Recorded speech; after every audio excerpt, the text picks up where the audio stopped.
Hi, I'm Carolyn. Welcome to Carolyn's Corner After Hours. We're so excited you joined us tonight. We love having you here and we love doing this show every week. But before we get started, very, very important, don't forget to like, comment, and share. And if you happen to be viewing from our YouTube channel, make sure you subscribe as well. We're trying to get our family to grow, and that is the only way that it will grow is by you sharing and commenting, letting all of your friends and family know about it. I'm so excited for what we have planned tonight. No, wait a minute. As a matter of fact, we don't really have any plans tonight. That's how we roll. It's a very interactive, just impromptu show. We have so much fun. I'm so excited you joined us. Guess what I did? I made a video with all of our merchandise. Just in case you see something you might like to have, you just send me a message and I'll make sure and get it to you. So I'm going to play that right after this video. I'm so excited about tonight. Thanks so much again. Hang tight. Check out this video. I'll see you in just a couple of minutes. Thank you.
Good evening, ladies and gentlemen, and welcome to Carolyn's Corner After Hours. So my Hola. little video. Hi, Paul. Paul is joining me. I'm so excited. Paul, so glad you're with me tonight. I'm looking forward to this. Let me turn myself up a little bit so I can hear myself. Like I really need to hear myself talking. So, ladies and gentlemen, welcome to Carolyn's Corner. I hope you were watching that little video I made. I can't believe I learned how to do that. It's not perfect, but hey, it's perfect for an old lady, right? So I just learned how to do that. So there is one thing I need to do really quickly that I forgot. Hold on just a moment. I seem to have lost my phone. Paul, hold on just 1 second. I'm so sorry. And I need a diffuser. Yeah. Hold on. Well, that's not going to work. Where is my... And she has taken off, everybody. Where's she at? Oh, and she's turned her microphone off and her video. I don't know what she's looking for. Anybody have any guesses? Anybody have any guesses? What she's looking for? There she. Oh, no, Mike.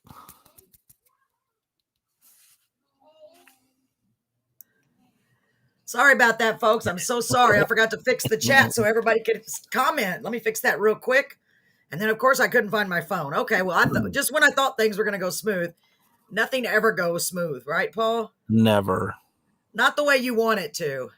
I was wondering. I was like, "Where's everybody at?" Oh my gosh. Well, I have it set. I have to go back on here and set it to public. Oh, There we are right now. Right there. Let me just fix it. Just on the there we go. Sorry about that, folks. I'm so sorry. Let me turn my phone down. Paul, if you have your phone there, make sure you turn it down. oh, I always turn my phone off. Oh, smart. See, you're smart. Well, not off. I turn the sound off. I can't I turn gotcha. the phone off. Well, I still don't know how to disable the little beep that I have. Remember my little beep, my little bird. Yeah. You need to show me how to do that because I don't know how, obviously. You Can someone... You just hit this button here, and you hit this button here, and hit this button here, and then you hit Yeah. and then this, and then boop, done. It's pretty sad. I learned how to make a video, and I still can't turn the chirping off on my phone. It goes, cheep, cheep. I'm like, oh, my gosh. Oh, perfect. Thank you, Kyle. I see him now. Thank you. I was just going to say, hi, Kyle. Thank you for joining us. Thank you, Kimmy, for joining us. I was just making sure the comments work. So just when I thought, hey, I got this down, right, Paul? I had the videos. Yeah. Did y'all see the videos? I made 2 videos, and then I was so proud. And then I'm like, okay, we're going to come on now. And then I remembered, darn, all that time I was off the screen. I forgot to put it to public. Oh, but anyway. So when we are doing this show, I have to set it to, of course, it's Facebook Live, and I set it to public. So that way I can see your comments. Isn't that cool? Hi, Kyle. It's so good to see you. Miss Kimmy. So good to see y'all. I'm so excited about tonight. I've got a lot of new things I want to talk with you about.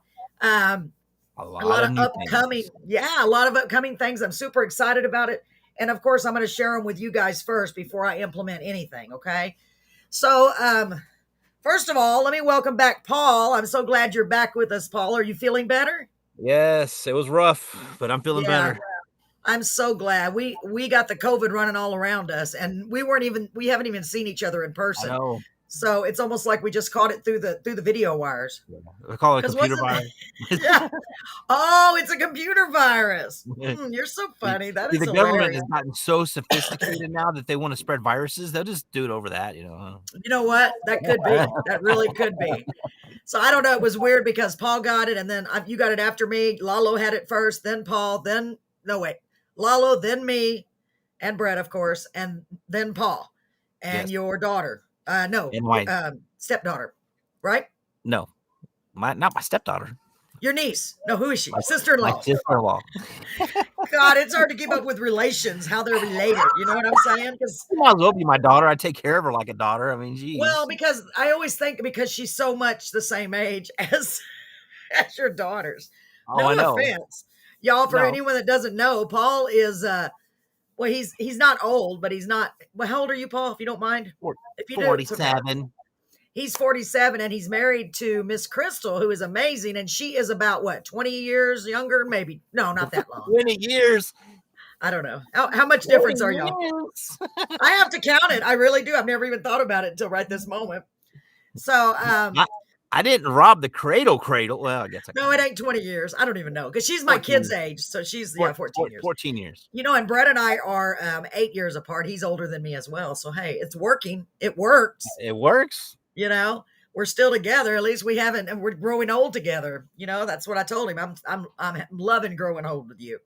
So I want to tell y'all what happened today, guys.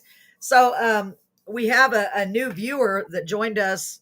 He's been on the songwriting group that I belong to that I've been talking about. And they have, Paul, by the way, they have like thousands and thousands of people on this songwriting group. Oh, that's cool. Yeah, it's really cool. Get the word so out. I know. So I posted my song every Friday. You can put a song on this workshop. It's songwriting group, and they have opportunities for you to pitch your songs to the major artists, which is pretty cool. If they pick one up. So I posted Toys in Heaven, and he was one of the few people that commented.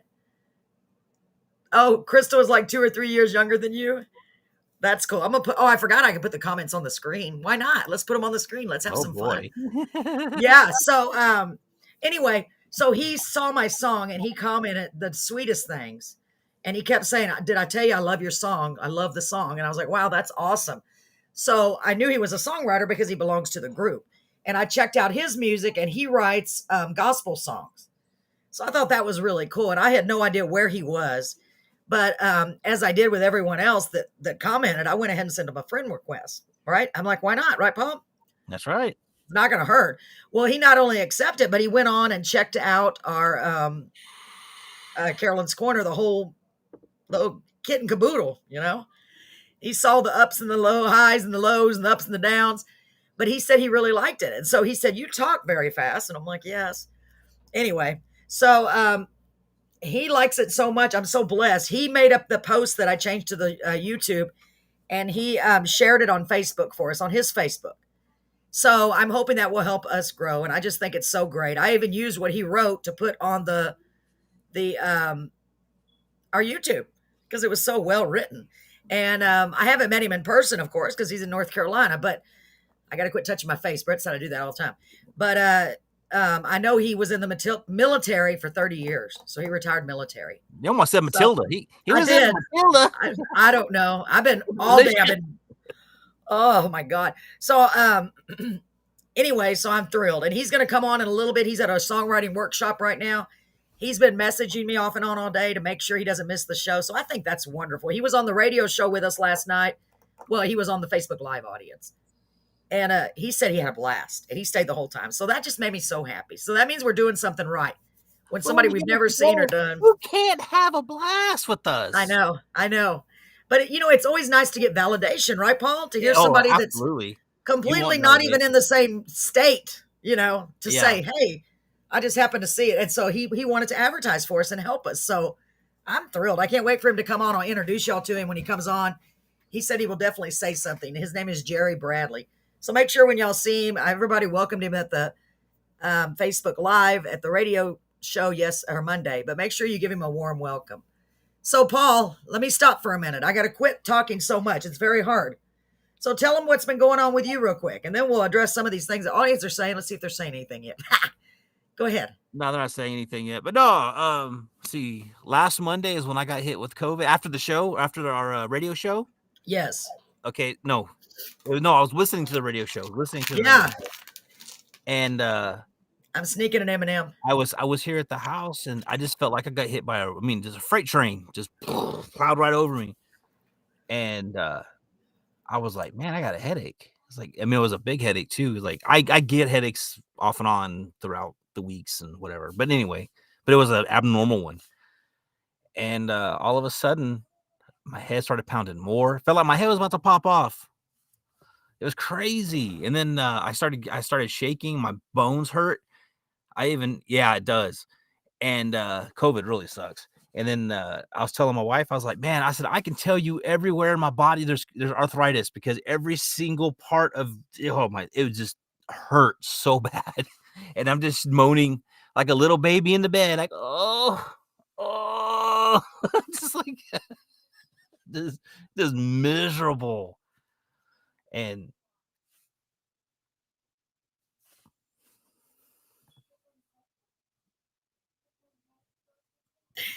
I pushed mute so you wouldn't hear me chewing my M&M. I said no eating on the show. Yeah, no eating on the show. Yeah. And then I grabbed an M&M. What am I supposed to do? They're looking at me. It's peanut M&Ms, Paul.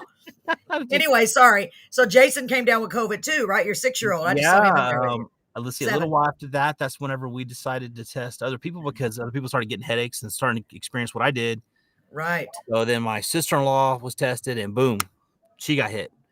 Wow. And then a friend of hers who comes over to the house regularly, she got hit.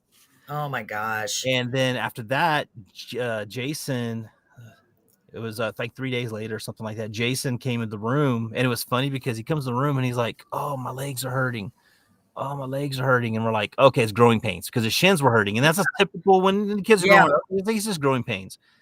And that's what I always attribute it to is like, it has to be growing pains.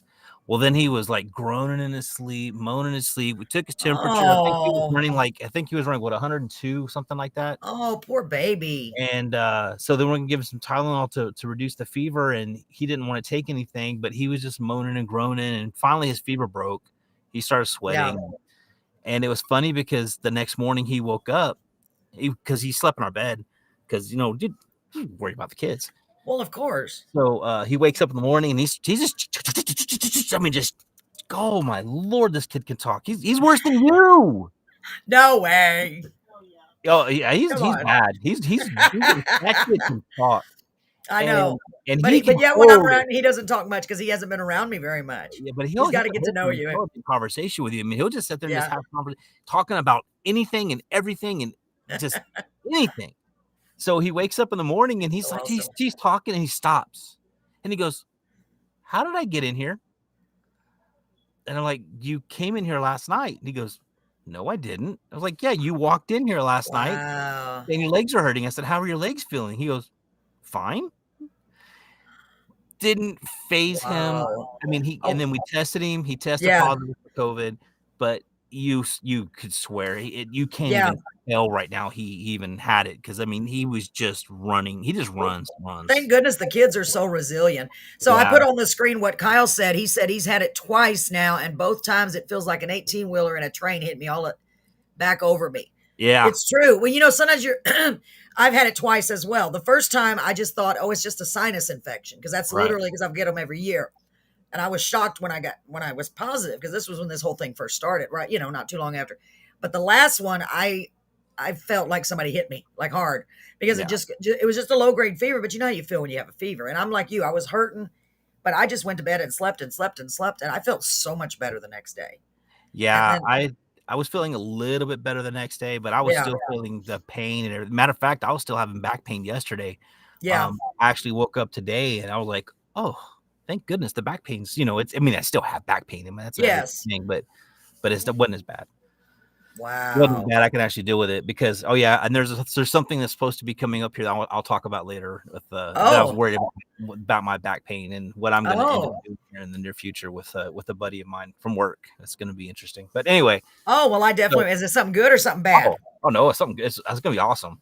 Oh, I can't wait. You got to tell me about it. I'm excited. I love hearing good news, especially new good news. Yeah, I tell everybody. Awesome. We'll share it with everybody. We got all kinds of important and exciting news, I think. So, so let me ask, how are y'all doing? How are you, Kyle? And how are you, Kimmy, right? Why is it up there? Oh yeah, Kyle and Kimmy, right? Well, that's Kimmy all I see on here. You said COVID sucks, so she must have had it too. Yes. So you've had it too, Kimmy? Yeah, it's man. I tell you what, it does. It just runs you over. Man, it's crazy. I mean, I hate to be negative. I really do. But it almost feels like, is it just gonna keep doing this forever? You know what I mean? Honestly. I don't know. It took 2 years. Is there always gonna be a new strain? Yeah. Yeah. But it took me 2 years to finally get it, and I'm not a mask wearer. I have to wear it at work. But other than that, I'm not a mask wearer. I don't I mean, I have precautions, but I'm not overly cautious. And concerned about it. I really don't. But and it took me 2 years to finally get it, and we've been trying to track it down. Okay, how did we get? Because I want to know.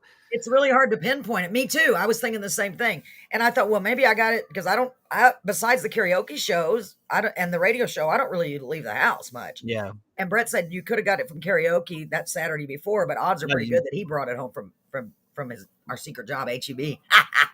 You never know. So poor Kimmy, she said she slept when she had COVID, and when she started to feel better, you told your mom to get her sweet tea from Sonic because she was going to the store to get soup and stuff. Yep. I know. It's like, that tastes really good though when you don't feel well, doesn't it? Well, it was funny is that that day, Monday, is whenever I realized I had something because I ate a Snicker bar. And when I ate that Snicker bar, it was extremely sweet. And I'm like, crap. Like, so I have something. And sure enough, because I know my body and I know the telltale signs of sickness and and what's going to happen. Yes. And I wasn't expecting that big of a hit, but yeah, I knew something was going on. I see what Kyle wrote. I'm putting these on the screen. That way, if anybody, everybody can read it. I don't know. Tell me, are y'all able to see the comments out there, Kimmy and Kyle? Can y'all see the comments on the screen or only when I share them?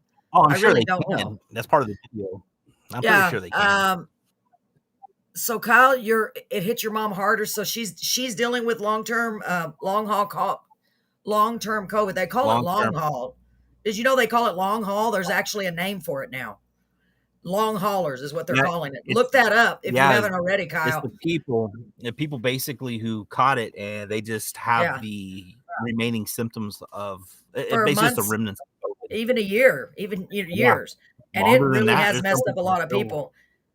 Yeah, I still think. I mean, that combined with, and I don't want to be controversial, so I'm not even going to say, "Hey, TK, how you doing, honey? I'm glad you showed up." I don't want to be controversial, but I've been having issues with my joints way more than I ever did before the COVID stuff. So there's got to be a connection, So I don't know. Yeah. So See, TK, go I ahead. got the vaccine. I got the vaccine Yeah, December 4th, I want to say it was, because it was required for the job. Then of course, when I finally right. got the vaccine, like 30 minutes later, I find out, oh, it's not mandatory anymore for the job. I was like, you gotta be kidding me. Oh my Because god, I know. I I didn't remember want you to, telling me that, yeah, and because I didn't want I had such a bad reaction personally, and I know a lot of people don't, but I did. yeah, That's because it was like the next day. Remember me telling you that? I felt just like that. My joints, like, because I have a lot of inflammation anyway, I guess. You know what I right. mean? So I guess that's what I was told, and because I did a lot of research, that a lot of times if you already have a lot of inflammation, that it can make it worse. Yeah, and So that's what Kimmy happened with said, me. yeah. Um, Kimmy said it hit her grandma hard, and her doctor told her she was lucky to be alive. Oh my God, Yeah, for because a lot of real? times what happens is, what I've like with mine, what I noticed with it is it tried to get into my lungs. Yeah. It was trying Ugh. because, and I say trying because you could feel the back of your throat and how, and then your lungs start filling up Yes. with that mucus and stuff. But Yeah. That's when you get. luckily I was able to cough it up Yes. and get a lot of it out. And but I know there's a lot of people who can't, or and it sets and that mucus just builds up, and I think Yes. that's what happens to a lot of No, people. yeah, absolutely. So Brett and I had it too, right before you got it, Paul. And I kept telling Brett, drink warm liquids. I bought hot chocolate. I was drinking coffee all day. And yeah, it is intensifying. So because they say warm liquids, and I saw on a video, I don't know if I told you this or not, Paul, but this may be helpful to you guys. It's probably kind of late now. Hi, Sarah. Welcome, baby. I'm glad you're here. Um, they showed a video, two nurses. This is when it was right at the peak of it, the first one, where they are just patting on somebody's back, like all over their back. Yeah, And trying to they break said that to up. do that, yeah, break up that mucus. And they said that's what they do with their patients. So if someone you love has it, try to get them to set up and do that. If they're able to set up. I hope so. So the main thing is to keep it out of your lungs, because that's when you get in really, really bad trouble. Yes, and Um, I felt bad for Crystal and the whole thing because I was down and out. I couldn't go to work. yeah. My first day back at work was today, so Oh, really? Just now? just Wow. now, yeah. So Well, and yeah, then because you have to do you have to do the this quarantine from the quarantine. work and stay at home Yeah. and all that stuff like that. So yeah, my first day was Wow. back today, and that was another fiasco. But yeah, I felt bad for Crystal because during this whole time it was me, Jordan, Keisa, we were all down, and then now we found out that Ashley has it now. So yeah, Seriously? yeah. So the only So people who what doesn't I'm have it wondering about, can they turn around and and reinfect? yeah, that's what I was thinking. Not Because supposed to. It's yeah, supposed to because be 3 months. No, No, what is the it? nurse said that she's been seeing a lot at the ER to where they just had it last week and now they're sick again with COVID. Oh, oh, there were. really? Yeah, So it's the new crazy. strain is different. Oh my gosh. So let me read this real quick. So my question was, can y'all see the comments without looking at the Yeah, they screen? said yes. Kimmy said yeah, they can see him. On the side, they can see them on the side. Yeah. Okay. Well, I still like putting them up there. It's pretty cool. Okay. So Kyle says, yeah, all over. It's so far, it has been one hell of a roller coaster keeping going with all the doctors, help her out with this and that, with this and that. I'm sure this, it has hit both her physical and mental health. Oh my gosh. I'm so sorry, Kyle. That's terrible. Tell your mother she's in our prayers. And a hot toddy doesn't work, he said. Well, coffee, I know once you get to that point, I think so. I can see how that would not help. But I was like drinking coffee all day, making, Yeah. anything warm. Soup. I Hey, made so much soup. Oh my gosh. Crystal hit me up with she loaded me up on 1,000 milligrams of vitamin C. She had me Yes. loaded up on zinc. I was Yes. taking hydroxychloroquine. I was taking something else. I don't know what it was. It was another type of quercetin. Wow, I never heard of that. I don't But know, I but know she the doctor said vitamin C, vitamin D, and zinc. No, C, is it C, D? I can't remember the other one. So we found a vitamin supplement that is called Immune Health or something like that. And it had high doses of all of those. And we really got better, thank God, very quickly. We just had a little bit of congestion. So because I've been taking my daily vitamin every day. So that really helped taking all that medicine, didn't it? I guess because it helped me, and I think it helped everybody else. But poor Crystal, she's over there taking care of everybody else. She forgets to take care of herself. So she I had to know. go to the ER this morning Oh no. because it was. I thought she had COVID. Now I was like, oh great. Oh So my God.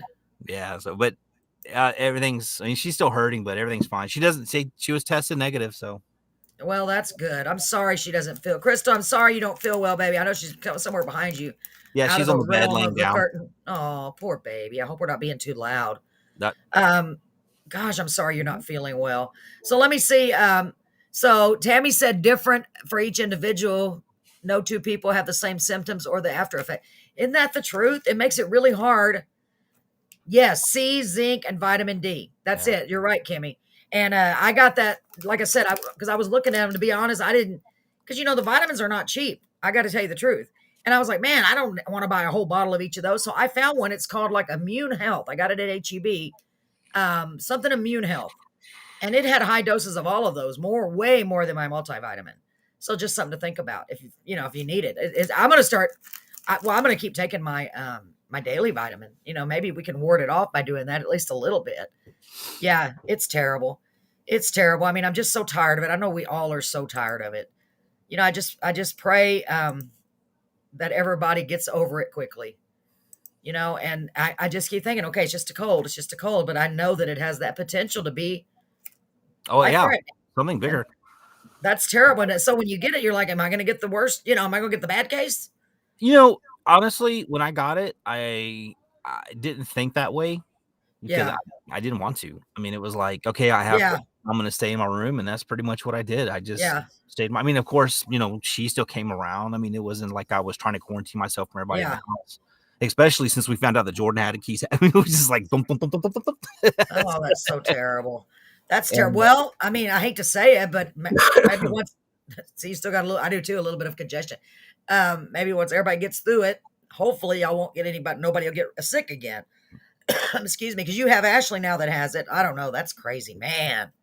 That's crazy. And it was funny is that my brother, who just lives right down the road from me, his wife is basically the entire time frame. They've built a little fortress, so they stick to themselves. They don't do family events. They wear a mask everywhere they go. They have it. Oh, really? And I'm like, wow. How? I was like, I don't know. It's so. So it makes to me, it makes it seem like that it literally is just in the air everywhere. Yeah, it feels like it, because how are you getting it if you don't even leave the house? Yeah. Well, there was another kid. I was talking to someone else. I don't know if it was at work or what. They were talking about how they had an older couple who never left their house in this entire time frame. Yeah. They order from groceries, to have stuff delivered to their house. They never left. I'm sorry. I heard someone scream in the background. No, it's okay. It's TV. Oh, okay. The phone or something. But anyway, so they never left anything, and they still got COVID. Well, what happened was the delivery people had COVID, and when they left their stuff there, the COVID was on the groceries. So you can't. There's no way to 100% quarantine yourself, unless, of course, you have a disinfectant thing which sprays the disinfectant on everything that comes in and out of the door. Yeah, you know what? I'm surprised nobody's. Then. I bet you somebody's created that where it's got a mister that sprays that's right at the door. We need to get right on that, Paul. Hey, wow. It just hurt. I didn't know this, but apparently I was watching a video on TikTok where they have I don't know if it was here in Beeville or whatever. Anyway, the school buses, they have a disinfector built into the roof. So when they turn the thing on, it sprays a disinfectant all over the bus. Wow, I did not know that. Yeah. I thought about that. I wondered. I'm like, how are they keeping these kids safe on these buses? This would have been a good time to invest in some type of sterilization company. It sure would have. Well, remember, there was a company that was here a couple of times, deep cleaning the restaurants and sanitizing them when they were having to shut down. Do you remember that? Yeah. One of the restaurants here, they're in their hazmat suit, whatever, and they're in there. That's crazy. It's really, really crazy. Yeah, but there's really, it's TK Fox. I don't know why he likes saying that, but anyway. I don't. Me too. Me too. I really, really do. I was gonna say So, there's no Kim, free zones. There's not, and actually, there's not. There's yeah, not.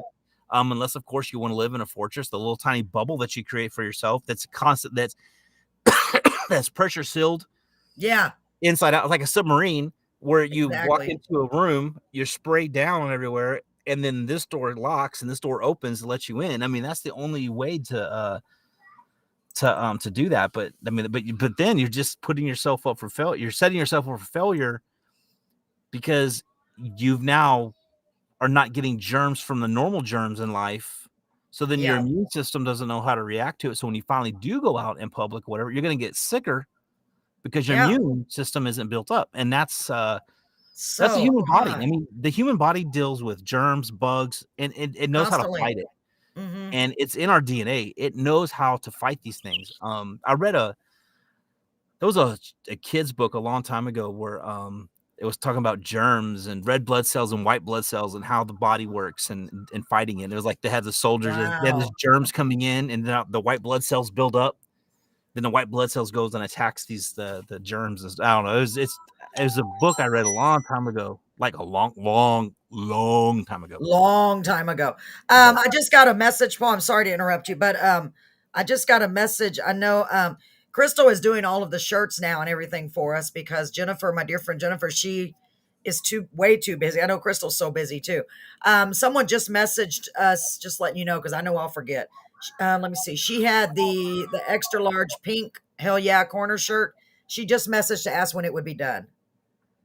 So send me a text. Tell Crystal if she's on her phone. Tell her to send me a message. I hear Crystal here talking. She's like, Okay, 2 days, 2 days. 2 days. Okay, I don't Because want to rush her because she's I know laying she in don't. bed right now, shaking because she's cold. Oh my God, I hope she's okay. She's got so much on her plate, guys. Crystal has stepped up to the. I asked her to help me because I don't know how to make all that stuff, the shirts and all the what do you call it? The The merch. koozies, the merch. The merch, the koozies, I can still get them made in Corpus, but I'd rather do them all locally because it's just so much easier, you know. That's a Um, merchandising.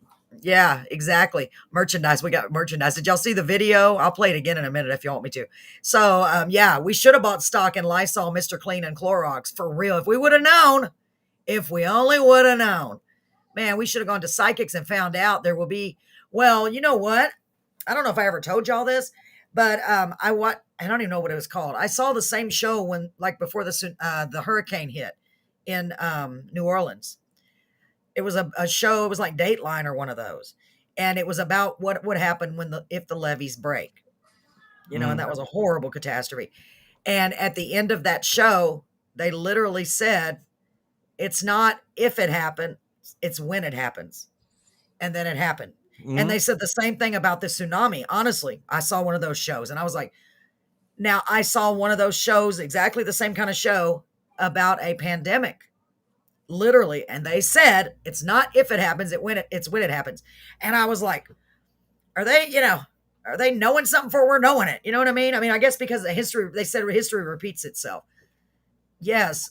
Be careful tomorrow. Yes, thank you, Melba. Paul, it's going to get down to like 24 degrees. Oh, I know. I saw that. Yeah, and maybe even colder. Brett has gone. And if y'all need insulation for your pipes here in Beeville, go get it now because they didn't. Well, you can't go tonight. Go tomorrow, first thing in the morning. If it's gonna be really cold, really cold. Brett bought some insulation to put on our pipes, and don't forget to leave your water running on Thursday night. Let's see. So, okay, Tammy said, just remember you can test too early and get a negative result, and especially on a quick test. That's exactly what happened to me, Tammy. You know that because I tested negative on the 17th when I went to pre-register at the hospital for my surgery.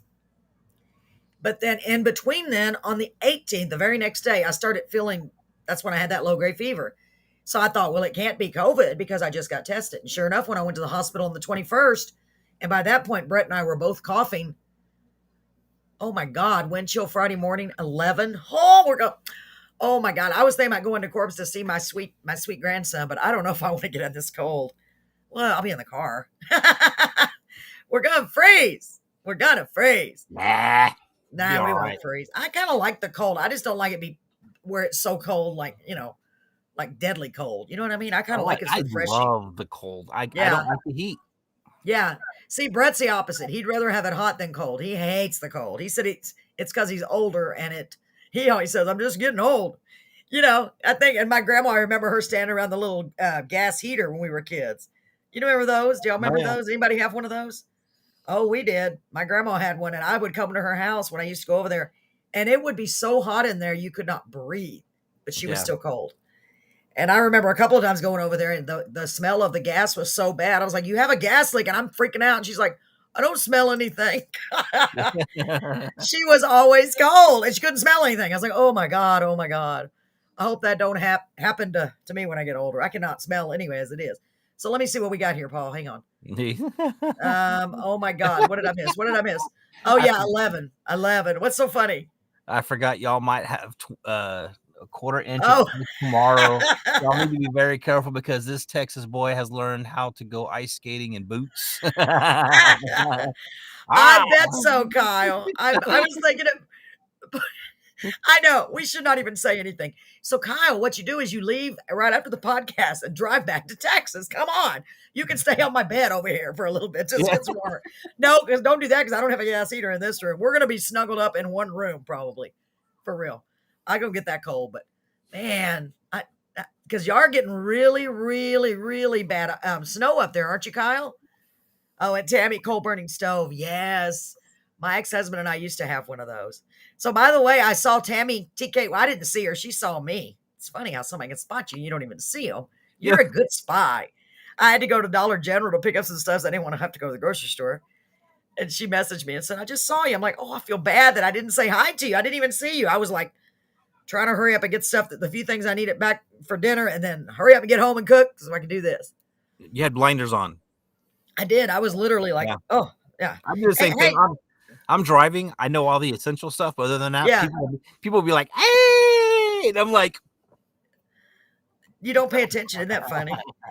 You know what's weird? I made Chinese food tonight in the Instapot. I learned a lesson on that. I might not do that again. I might use the electric skillet. It was okay.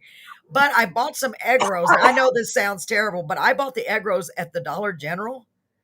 And I used my air fryer, and those were so good. I highly recommend the air. Yes, they were so good. They came out so crispy, and it took 12 minutes. Oh, my God. I highly recommend y'all do that. Somebody go get some of those egg rolls and make them. Crystal made supper last night, and I guess she didn't want to cook on the stove. Yes. So she took 5 or 6 pieces of chicken, stuck them on a pan, put them in the air fryer for 35 minutes. Yeah. And oh my Lord, those were the juiciest piece of chicken that I've ever. Oh my! I was like, and you cook this in the air fryer? She goes, I didn't know you could cook chicken in the air fryer. You can cook anything. I've been making. I love using the chicken thighs, and I put Italian seasoning and put that in there. Same thing, but I like the ones with skin though better. Yeah. Not the boneless. The boneless is I use that for whatever I'm gonna make dish. Mm-hmm.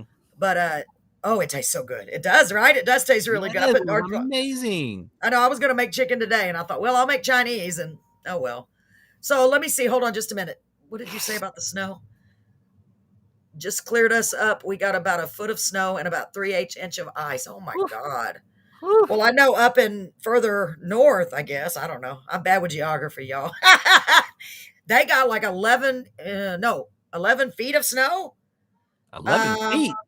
Yeah, for real. Who was that was on there? That is? That's pretty deep. Maybe it's not 11 feet. Maybe it's 11 That inches. was deep. No, they have record. They're having a bad winter storm over there. She lives in Michigan, I think. I think so. Like maybe not 11 feet, but I thought that's what I remember. I don't know. I have no memory. Well, but it was more than that. I know it was more than a foot. Make sure you bring your animals in. Yeah, for real. Wow, Kyle. Man, I'm worried about you. Let me see what my eye is. I'm gonna have to go get a wet paper towel because my eye is burning.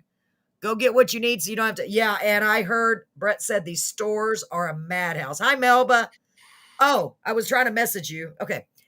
So you saw that about 2 days for your shirt. Crystal is doing my shirts and all that stuff for me, and she's sick right this minute. Poor God, it's just going back. And it's not COVID, though, okay? So, Yeah, so she had to get all the designs and download them, and however she does that, draw them. She had to draw them. She had to redo them. Yes, and And so she stayed up till like 3 or 4 o'clock in the morning just working on oh my different God, sketches and designs, and poor baby. I and know she she had to did. redo. Yeah, she redid a lot of them. And matter of fact, I want to say she redid all of them.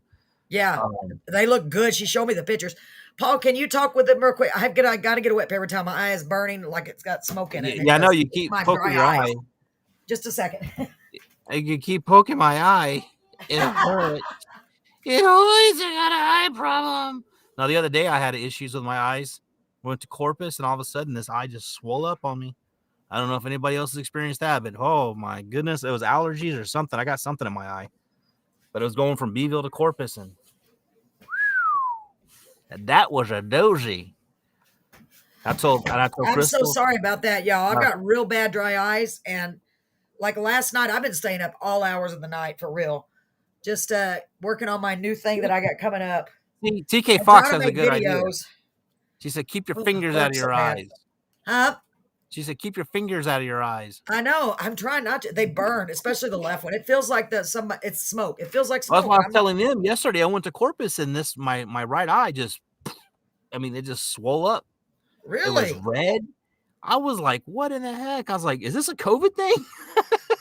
It's like, wow, that's that? weird. And, Well, I had mentioned. Go ahead. I'm about to dry eyes. Go ahead. no, Sorry. I had to get a bottle of water and wash my eye out and dip it and try to get it and try to get that stuff. Man, that was. Is it better today? Oh yeah, it's better today. Wow, that's weird. Well, I was on one of the shows. I don't know which one, and I had mentioned about my eyes because they were burning so bad. And my brother called me or texted me to say, get a wet paper towel and keep that with you the whole time. Because I knew that I had dry eyes. The doctors told me, the eye doctor, but I never did anything about it because I can't hardly use eye drops. You're like this. So, yeah, I know. I Don't put it in can't. my eye. I always close my eye. It's like I can put my finger in my eye, but don't put the drops in my eye. Yeah. Oh, Melba, I know. Do you see what Melba said?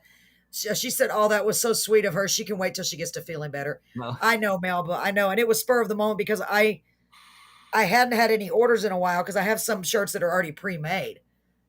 What, TK? Ooh. Wow. Her blood thinners punched her in her eyes. Wow, I didn't know they would do that. Oh my gosh, honey, I'm so sorry you're going through all that. Blood thinners basically just thins your blood out. So any little boop like that, you get bruised, especially if you have like thin blood. Yeah, True. It's crazy. It's. Oh my gosh, I'm sorry, honey. Gosh, I'm sorry you're going through all that. I'm sorry all of y'all are going. All of y'all are going through this. And we talked about this last week, and man, we made it funny, but I know it's not funny. How we're just literally, man, this getting old is hard. Getting old. And being young too is hard sometimes because you get these physical ailments or whatever, and then you top it off with this darn COVID. I'm like, come on now, give us a break. Go ahead, Paul. What were you saying? Oh yeah, no, I know it's horrible, but I don't know. You basically live day to day and you just keep it up, be positive. Yes. And then keep going at it. I mean, I know. That's all you can do. You gotta try to just keep going. So y'all, I've got some exciting news. I want to share it real quick before I forget. Tomorrow, for the first time, I'll be going over to the studio here locally. And I'm not going to start recording tomorrow, but he wants me to get comfortable with how it sounds and using the headphones and the microphone. He doesn't know that I do this on the headphones and microphone, so it's kind of funny. So I'm really excited. Oh, there's Jerry. Guys, say welcome to Jerry Bradley. He's in North Carolina. Welcome. So Jerry said, yes, let me put it on the screen. So Jerry, I'm so glad you're here. Being old is cool. Yep, I keep telling myself that. Yeah, us too. And you know what? Relatively speaking, I don't know. To me, when I think of older, I think of, thank you, Tammy. I'm so excited. We'll see what happens. I mean, I'm going to do it. I don't know how, but it's going to happen. I'm just going to keep praying about it for real and just do it. What was I saying? Oh yeah. Growing old. Sidetrack. I don't know what I was saying. So, Bradley, I did it again, Jerry. I'm sorry. I accidentally called him Bradley on the show on Monday because he came on our radio show. Yeah, isn't that awesome? So I want to tell y'all what this wonderful person did, Mr. Jerry Bradley. I think it's so nice. without me even asking him to. This touched my heart, Jerry. It really, really did. He went on and did a post inviting people to come on our podcast tonight. And it was so well written and so nice. I ended up changing, I should have put it on here.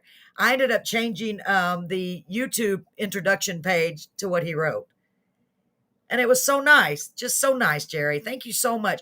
So, Jerry, I was telling Paul about him earlier, right, Paul? Yeah, before Jerry, we had by the the way, yeah. yeah, by the way, I know y'all can't see each other in person, but Jerry, this is Paul Gallagher. He is my friend and co-host. Hello. He is also an author. An author. You have to put your pinky up like this when you say it. I don't know why. Author. He's written some great books, and he's self-publishing those books. So so he's got a very big passion for writing, and he is really good at it. So of course, he and I have known each other for years. How many years has it been, Paul? Me, you, and Crystal. Gosh, since we've 10 years, 8 years. I don't even know. I don't know. Nice to I meet don't you even know too. either. It's been a So- long time. It has been a long time. And it's in fact, we introduced them when they got right, Paul. We Yes. did. They'll Because be- Paul is also a magician. He's the master. What is that? Jack of all trades, master of all of them. I think instead of a master of none, because he can do really good magic tricks. Oh, one night you need to do magic tricks on here. That would be fun. That's a good idea, Paul. There's your thumb. Oop, there's your thumb. Where's your thumb? See, he used to do a lot of magic shows here in Beeville, but he's been busy with his authorship, writing all of his books. He's got some really great books. Oh, you know what? When we get a chance, Paul, take a picture of your books and send them to me, and I'll put them up here, and we'll get your contact information and put it on the screen. Okay. I don't know why I didn't think of that. Why didn't I think of that, Paul? I you're my co-host. am the worst Excuse me. advertising person ever. Yeah. I have this saying that I always say about myself. I cannot sell water to a thirsty man in the desert. I can't do it. Oh my God, I think you can. Well, everybody at HEB, which is where I actually work normally, Jerry, in case you're wondering, I can't say it on the radio show, and I'm not bragging. It's just I don't know, but they used to always say she can sell ice to an Eskimo, because that's just it. I don't try to sell anything. I just say here it is. Yeah, and I have fun. Here it is. Would you like it? Oh, it's okay. So how are you doing? You know what I'm saying? Honestly, I've never pushed. I used to hate that when I did telemarketing years and years ago.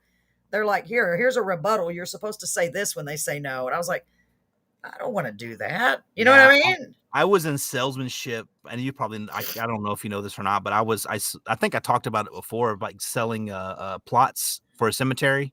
No, I didn't know about that career path. Yeah, I did that after I got out of the military. I was looking for a job, and I happened to go found this job at working in the cemetery, selling plots to families who their loved ones has passed away. Oh, and doing that is the worst. No, yeah. I mean, it's something people need. That is something that will always be a need for. And that's how they sold me the job. They're like, you're always going to make money because people die all the time. I mean, not to be crude about it. I mean, but it's a fact of life. And yeah. And then whenever you finally get in with a family who's lost a loved one, like instantly, and they, it was very tragic for them. And then they want me to sell them a headstone for a plot. Oh my goodness. And I'm like, I don't know. I would be too busy crying. I could not do it. I quit after that. Yeah, because I went out there, and of course, because everybody's in business to make money. Yes. That's just the fact of life. I mean, if you're in business, the business is there to make money. Then you have to find the right people in that position to make the most money for you. So whenever I got done with the family, I didn't sell them anything, because I'm like, hey, I just said, here this is, and you want it, you don't. I mean, I didn't force it. So when after the family left, I walked out. They basically asked me, it was like, okay, did you sell them the headstone? No. Well, why not? I'm like, I just got rubbed the wrong way. Yeah. I left that day, didn't go back. Oh my gosh, I wouldn't have either. And I don't think I've ever quit a job. I don't think I ever have, but I wouldn't have wanted to do that. I couldn't have done it. I already know. I know how I am. I would have been crying with them, and I would have been, who knows? I don't know. I can sell a lot of stuff, but that's something I don't think I could do. I just don't. Yeah, It's then just you had to go too. It door to just. door, and then it was a very Oh, morbid type of job yeah, to have. It's almost like being, I mean, and there's nothing against them, but it's like being yeah. a mortician, Yes, I know somebody you that know, was going to and come on our show that does that. He's a mortician, yeah, and and he they, likes it. oh, I mean, Likes it. there's people who love the job. I mean, Yeah, if it fits you, fine. But me, ooh, my mind twists too much to yeah. work in a job like that. Because you want to say something and you don't. But no, it's the fact that I'm scared they're gonna move on me. Yeah, yeah. Oh You know, God, no, it's true. Don't even. Oh, Paul, don't even.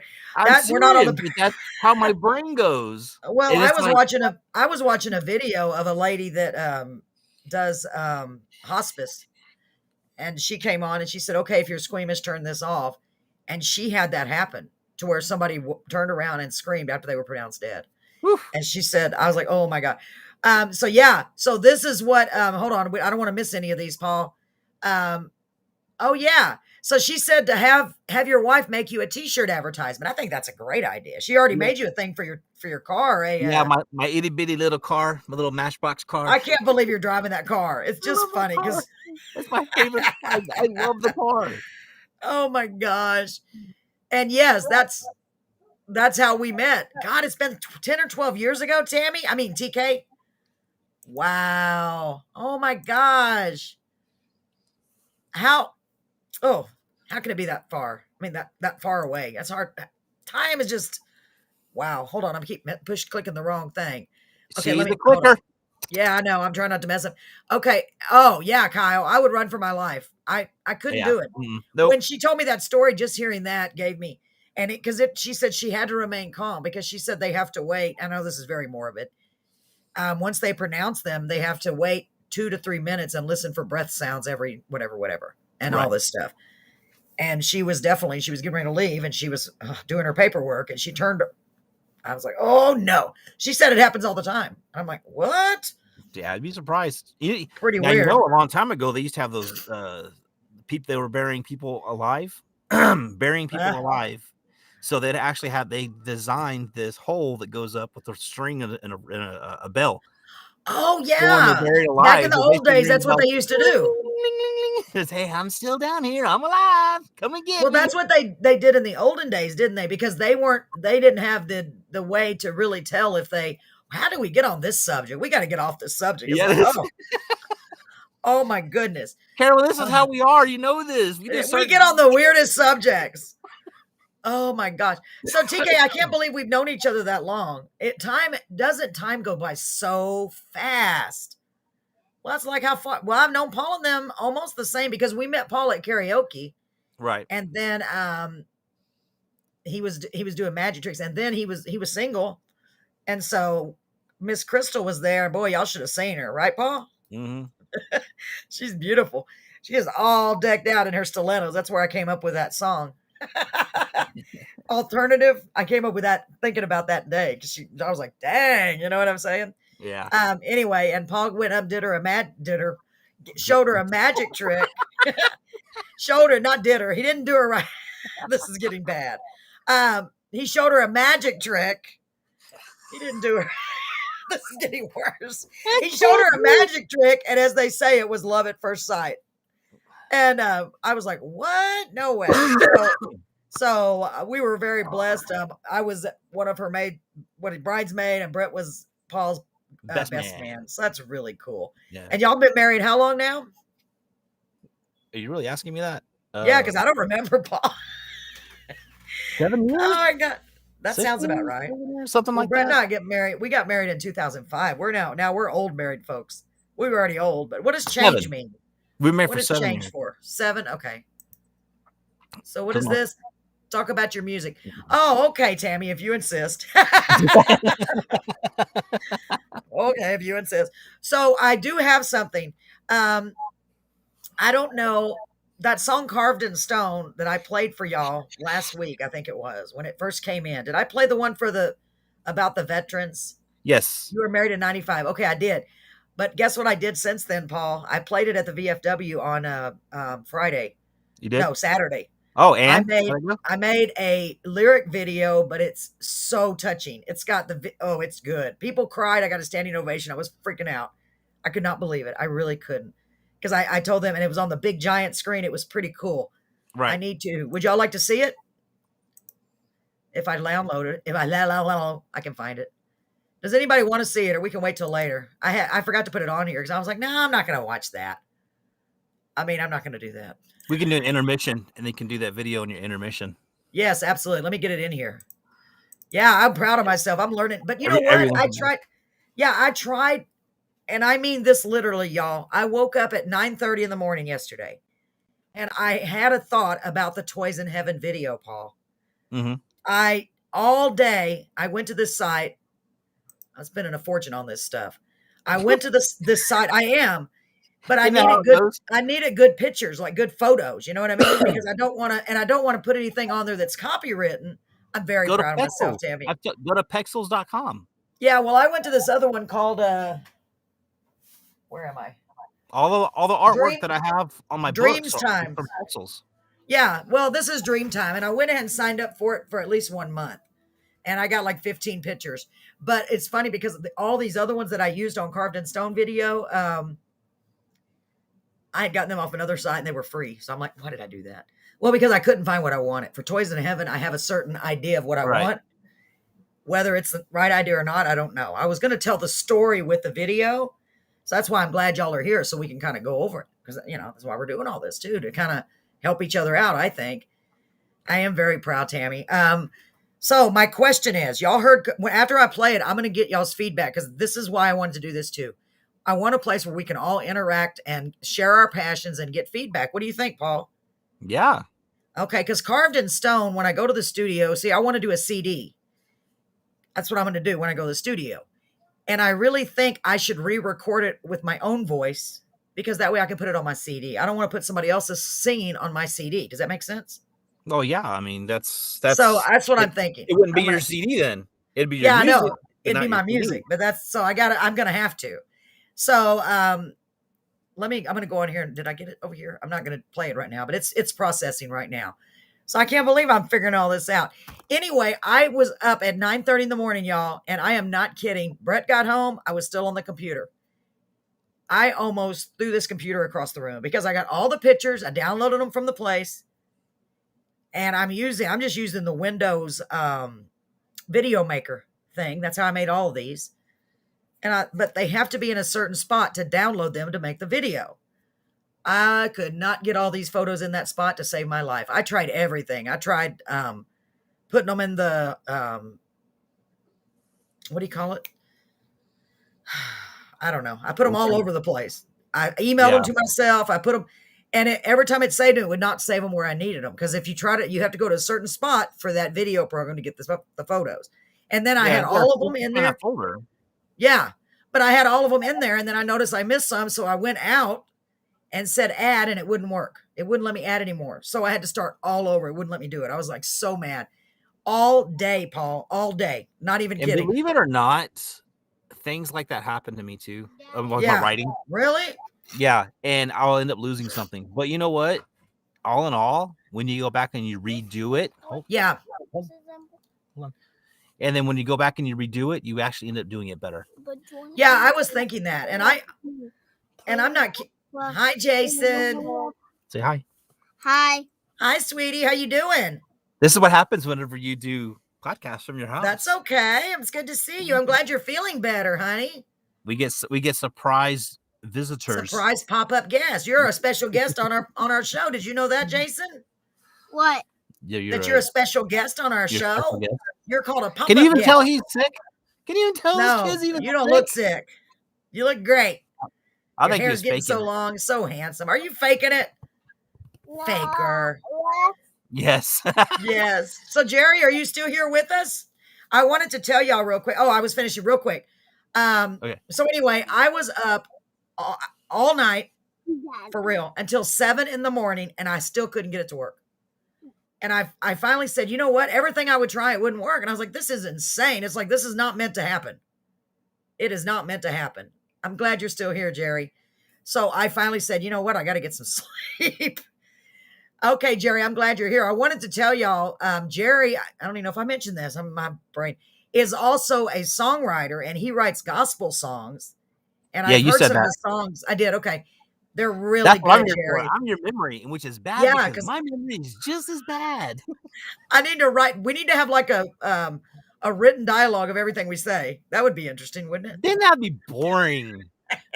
No, where it shows me what I said. You Oh, what you said said. da da da da da da. Oh, I already said that. Anyway, so I'm really impressed with all of these songwriters on the site. I'll be right back. Okay, you're welcome. Oh, Paul, hold on. She said, tell your friend thank you for working on the shirts, but she can take her time, especially if she's feeling sick. Hope she gets to feeling better soon. Thank you, Melba. You're so sweet. I hate to make people wait, but it's like, I'm so glad she's doing it for me. Poor baby. I know. It's like last spur of the moment. I said, Crystal, I don't have anybody do these shirts. And they already paid, because it was, y'all had already paid for it. I'm like, oh, well, you paid for it Saturday. So she's been working on it before then. But she's going to get them. They're going to be great. Jerry, I'm glad you're still here. So we're having a kind of subdued kind of night tonight. So by the way, I messaged, I don't know if Kimmy, are you still here? Because I sent a message to Robert Ray. Donovan had recommended to ask him to come on the show on the radio portion or either one. And he still has not responded. Tell Donovan if he has any way to reach him to let him know that I'm trying to contact him and to check his text messages if that's his number. Because his Facebook, he's an artist. So he doesn't have a Facebook like we do. He's got an artist Facebook. It's really cool.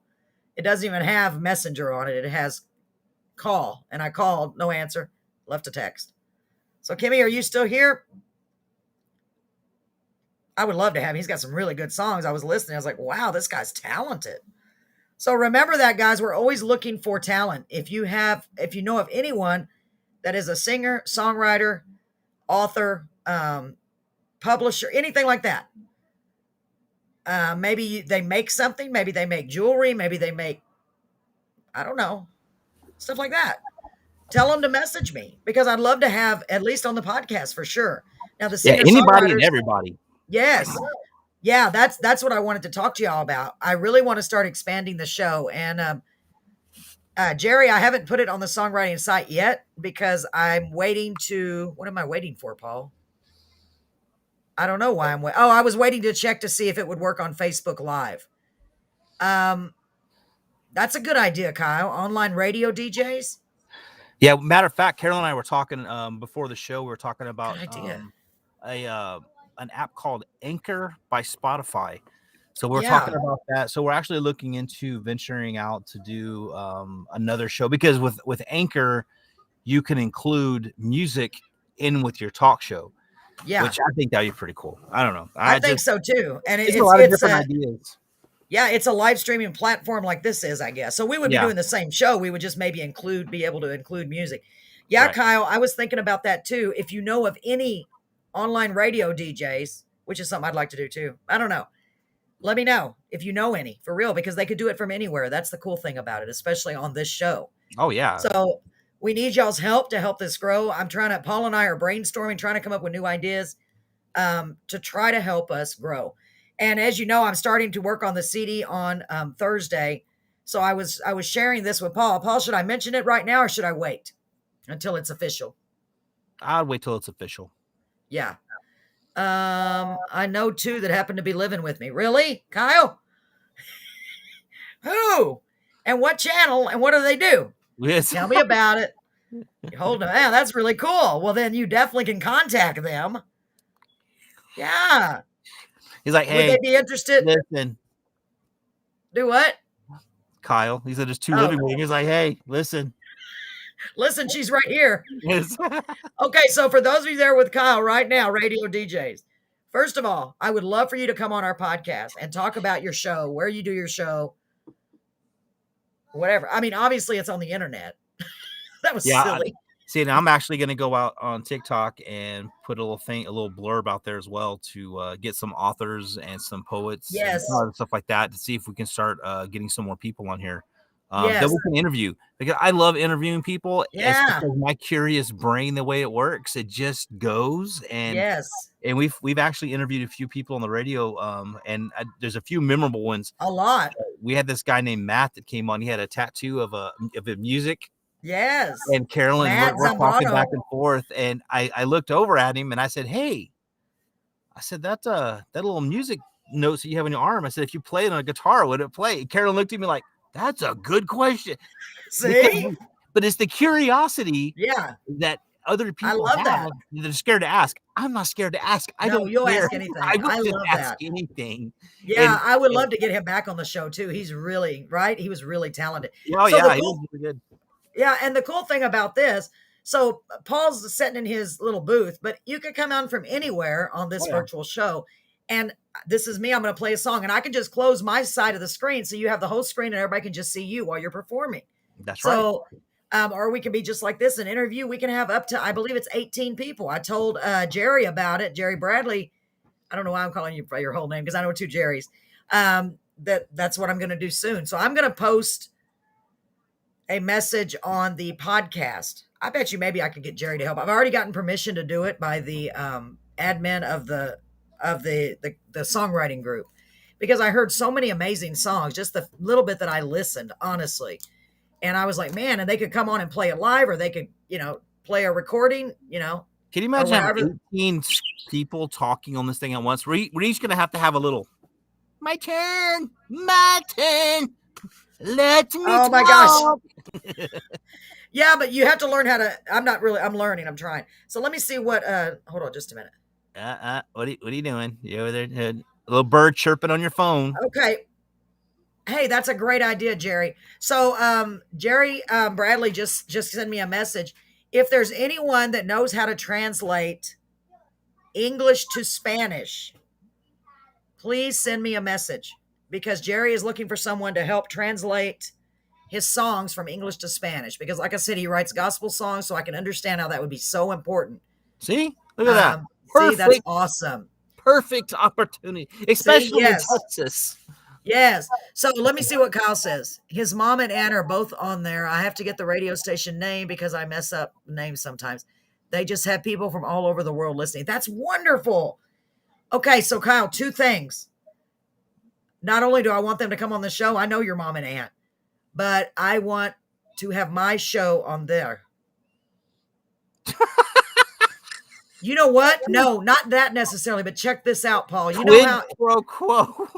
And they don't have to, but you know what? I'm always saying how things happen for a reason. Everybody runs into people in their path for a reason, right? Oh yeah. So not only, this is so great. See what I mean, Kyle? Isn't that wonderful? So that's another avenue because we want to feature local singer-songwriters. I already had one of the internet radio stations ask if they could rebroadcast Carolyn's Corner from the radio. And I was not able to get permission from the owner because he wanted to charge too much. But if somebody would want to repodcast this, yeah, I did. And he has 3 different channels. But that's okay. I mean, I understand he has to make money. Oh yeah. But from right here, there's nothing holding me back. So Kyle. Exactly. For real. Do you see what I'm saying? See if they would be interested in helping us out because we're trying to grow, and that would be a great way for us to grow. And I know we can figure it out. And I'd love to have them come in. And from all over the world. Paul, do you hear that? Kyle, yes. And I was talking to the guy too about maybe guest host DJing because I love doing it so much. And he said, sure, do it virtually. So that's another thing. So that's 2 things, Kyle. So help me out with that if you can, okay? Because we have a lot of talented people and I want to be able to help them in any way I can too. And by helping others, it's going to help us. And I'm not trying to does that make sense, guys? Oh, of course it did. Yeah, that's awesome. Yeah, that's awesome. Yeah. Yes, please, Kyle, let me know. I'm very interested. And you know what's weird? I don't see Edgar on here. I hope he's okay. He is always on every show. Edgar, are you on here, hun? I haven't seen him on. It's very unusual. He might be doing something. Yeah, I know. I think he may be able to. Does anyone else on here right now know how to translate English to Spanish? Jerry, I will find someone for sure. Oh yeah, we're in Texas. We're in South Texas. We know people. Yes. We'll hook you up. Yeah, I'll find somebody, Jerry. I know I will. I don't doubt it. I'm pretty sure Edgar would be happy to do it, but he's not on here right now. I'm surprised. I hope everything's okay. I always worry because it's like my kids. You aren't my kids. You're my friends. I'm like, well, are they okay? You know, when you're always on here, I'm like, are you okay? Yeah, thank you, Kyle. Please do, for real. That would be perfect, and that's going to fit. See, Paul? See how cool that is, how things working? I That's love it. And all. even if it doesn't happen, it's a possibility. Yeah, I mean You that's know, just something that we want to grow. We want to get more people. We want to get more just, oh man, that's so cool. Yeah, and talk to him, please. and what's Hey, so you're really welcome, cool. Jerry. And what's so cool about it is you actually get the local people that can go out and do over the world, and you never know. You might Yes. get one person listen to that one person here in Beeville that be like, "Oh, I like that voice," and then contact Yes. you, and then contact them, and Absolutely. And next thing you know, it explodes. Yeah, for real. because you know And you can imagine how many singers, songwriters, how many authors, how many people are actually out there that yes. aren't found, and it's not for the lack of trying. Yeah. It's the fact that there are so many of them. There's a lot. And you don't have very many talent agents that know how to go out and pick and choose. Then Oh my gosh. you have Yeah. certain criteria that some of these publication people need to have. It's hard. And There's Sammy. Sorry, go ahead. Hi, and a lot of Sammy. and with a show like this, what's so cool is that someone might hear it and not have to go through all of that mess to do something. Yes. So, And how hard is it for any, and Jerry can tell you this, I know. Unless Jerry, I haven't even asked you, have you had anything, yes, I can get Press to do that maybe. If not, maybe I can ask, oh, Brett's on here. yeah, But Brett said that. it's so funny. Let me put this up. So Brett is in the living room and he's on his phone through our other Facebook. So that's our regular Facebook. You can probably get Press to translate to Spanish and edit the music also. Yes, I through the grace of God, Jerry, for real, I'm not even kidding. Because of this networking, this guy that has a studio here is incredible. And he sings Spanish, he sings English, he plays everything, he makes music. I think we just found the right person for you. Yeah, you're right, Brett. No, really, he's really nice too. And it's so weird how it's so cool. I'm just always blown away at how amazing that God is. I'm not even kidding, because all these things are not coincidences. We talk about that every week. You know, it's things are just like bam, bam, bam. You know, we're put here on this earth to do the best we can, and especially if we're given a talent. So that's why I feel like I want this to grow so much, right, Paul? I do. Right. I just, because think of all the people that we can help. My gosh, really. You know, even if they're just on our show, which I really do want to go. I want to go all the way. Why not? What am I going to do? I'm just going to sit here behind the computer. A lot more computer work. I might have to get me a computer guru such as Paul to help me, because I am. In 5 years, we're gonna have our own little building set up where we can do stuff back and forth. You know what? Didn't I talk about that before, Paul?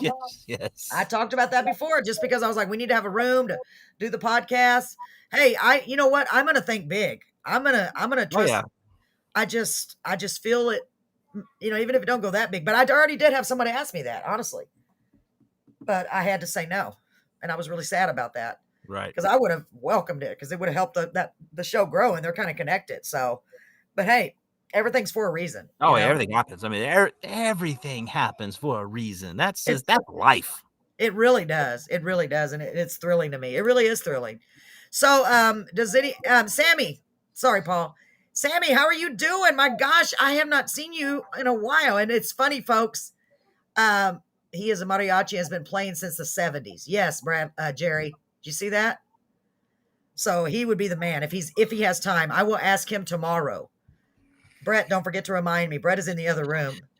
He's like, my poor Brett. God bless him. He's like, you're making me tired, because my brain is just going. I'm like, man, I need to give me some Adderall or something, because I'm trying to do all this stuff. I'm like, okay, I need to do that. You know, but it's fun. It's really That's fun. when we learn how to make a list. I do a know. little checklist, a little goals, and what you want to basically do, and it's no, hard. it's true. But you know what?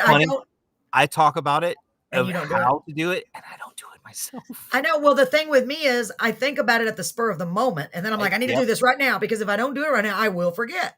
So I was really mad yesterday when I spent literally all day, and I mean, I was up till 7 a.m, y'all. For real, working on that video, and I still couldn't get it. I said, well, I literally talked out loud in this room like a crazy person, because I was in here and then I was out there. And I said, well, I guess I'm not supposed to make Toys in Heaven video for some reason. I mean, I tried everything. This is weird. You know what I mean? It's really weird. Why does it keep messing up no matter what? But I made the other ones without a problem. So I'm like, what in the world is going on here? So I don't know. I don't know, but I just think it's pretty weird.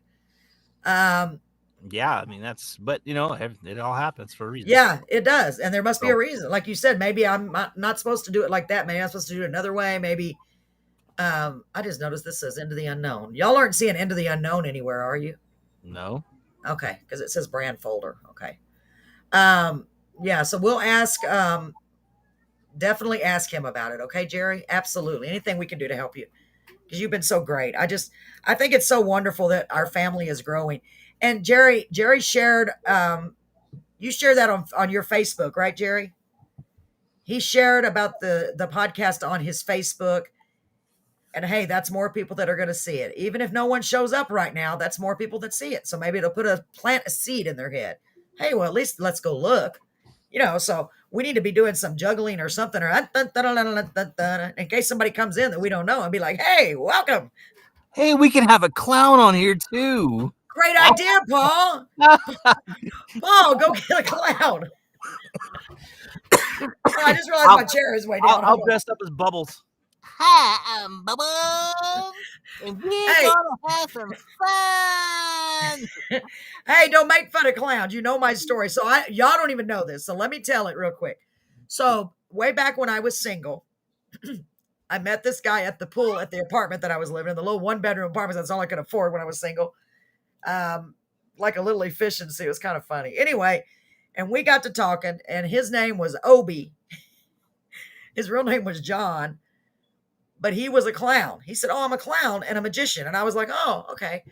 Thinking nothing of it. I thought, oh, sure. Yeah, sure. That's a new pickup line. Everyone think that as soon as someone says I'm a magician, the first it's a pickup line. It's like, whatever. Yeah, nobody believes it. And I still didn't believe it. Y'all, this is the funniest thing. I'll never forget it.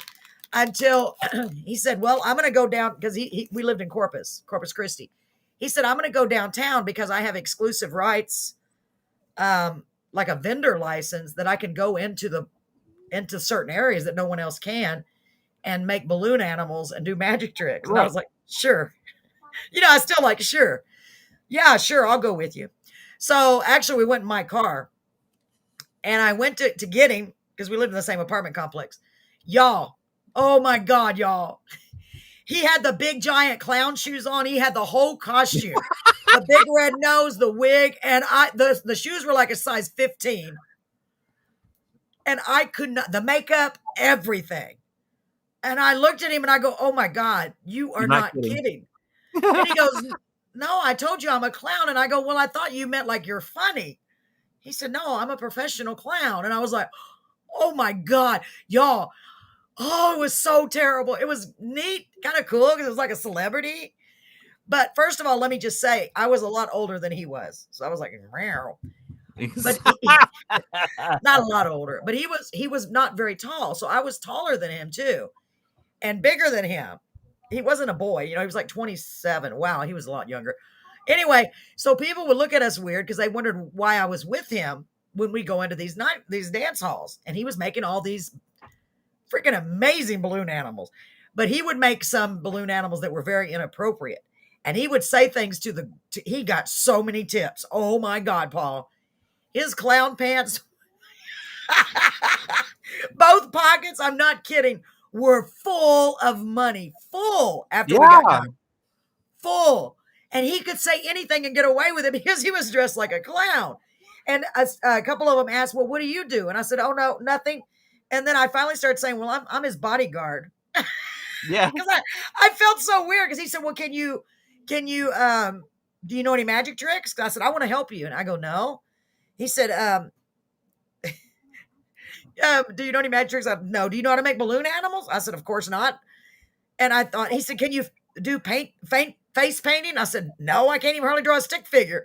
So there was literally nothing I could do.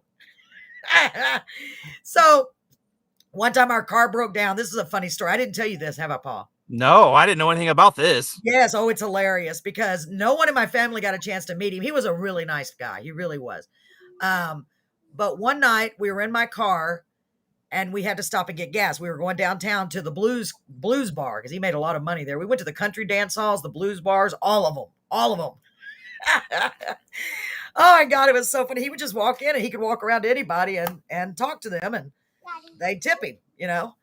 Anyway, so I was in my little white Ford Escort station wagon, and we pulled in to get gas, and we heard what we thought was a gunshot. And this is over. I don't know if you are familiar with Corpus, over on the side by the Tonkawa, over there by the courthouse area. So it's not the best area. And we thought it was a gunshot. And of course I dug, like, what in the world was that? It was loud, very loud. And it turns out it was my battery on my car. It exploded. Exploded. Oh. Yes. Never heard of anything like that. Exploded, Paul. Y'all, this was terrible. So where I worked was literally about a half a mile away. Not even a half a mile. 6 blocks. I don't know. So I had, I knew I could get the company truck. The car was completely, we couldn't get anywhere. We were stuck at the gas your battery's dead. Yeah. So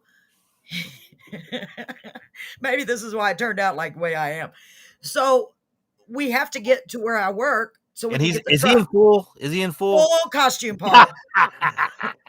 Full costume. I will never forget this. On Tonkawa Street at that Circle K, I could picture it right as. And, don't tell me he busted out the stuff and started doing something for money. No. It's even, to me, it was even worse than that. So he said, well, let's try to push the car. And I'm like, well, you're in a clown costume. And I'm about to I was like, man, you know, when you get to your lowest point in your life, that was pretty much it. I'm not even kidding. I was like, really, my car, how am I going to afford a battery? I didn't have the money. You know what I mean? He had the money, but so he's over here trying to push the car in the clown costume, and I'm trying to drive the car. So we couldn't get it because it was up a hill, I believe is what it was. And plus it's hard to run in size 16 shoes or whatever they were. So, oh my God, I was so embarrassed. I was like, oh my God, this is just about right. So my battery exploded. I'm dating a clown and we can't even get anywhere because we're stranded. And we didn't have any, we hadn't gotten there yet. So he didn't have any money with him. He was like broke. I didn't bring my wallet. I don't have a pocket when I'm a clown. I'm like, oh, great. So I was asking people at the gas station. I was asking everybody at the gas station, oh, cold front is here. Oh, I thought it was coming in tomorrow. Oh, yuck. I was asking people at the gas station if we could get a ride because it was just right down the road. And I was thinking, I can't walk that far. You can't walk that far. Nobody would give us a ride. Nobody, because they looked at him. They were willing to give me a ride. You know, of course. Especially the guys. And I was all nervous. I'm like, oh my God, somebody's going to abduct me, you know, because back then, you know, I was a lot skinnier and, you know, not horrible. But nobody would give us a ride because he's dressed as a clown. Finally, somebody said, okay, we'll give you a ride, but he has to ride in the back. Oh my Lord. For real. So we dated for a while, and I ended up introducing him to someone else that was younger because it was a little bit too awkward for me. He was a very nice guy. I just imagine in the background, I hear the music, just him trying to push that car. Exactly. Yeah. See, and Paul, I'm not even kidding. When that first night when I saw him in the costume, I literally wanted to, because we had to stop and get gas before, right?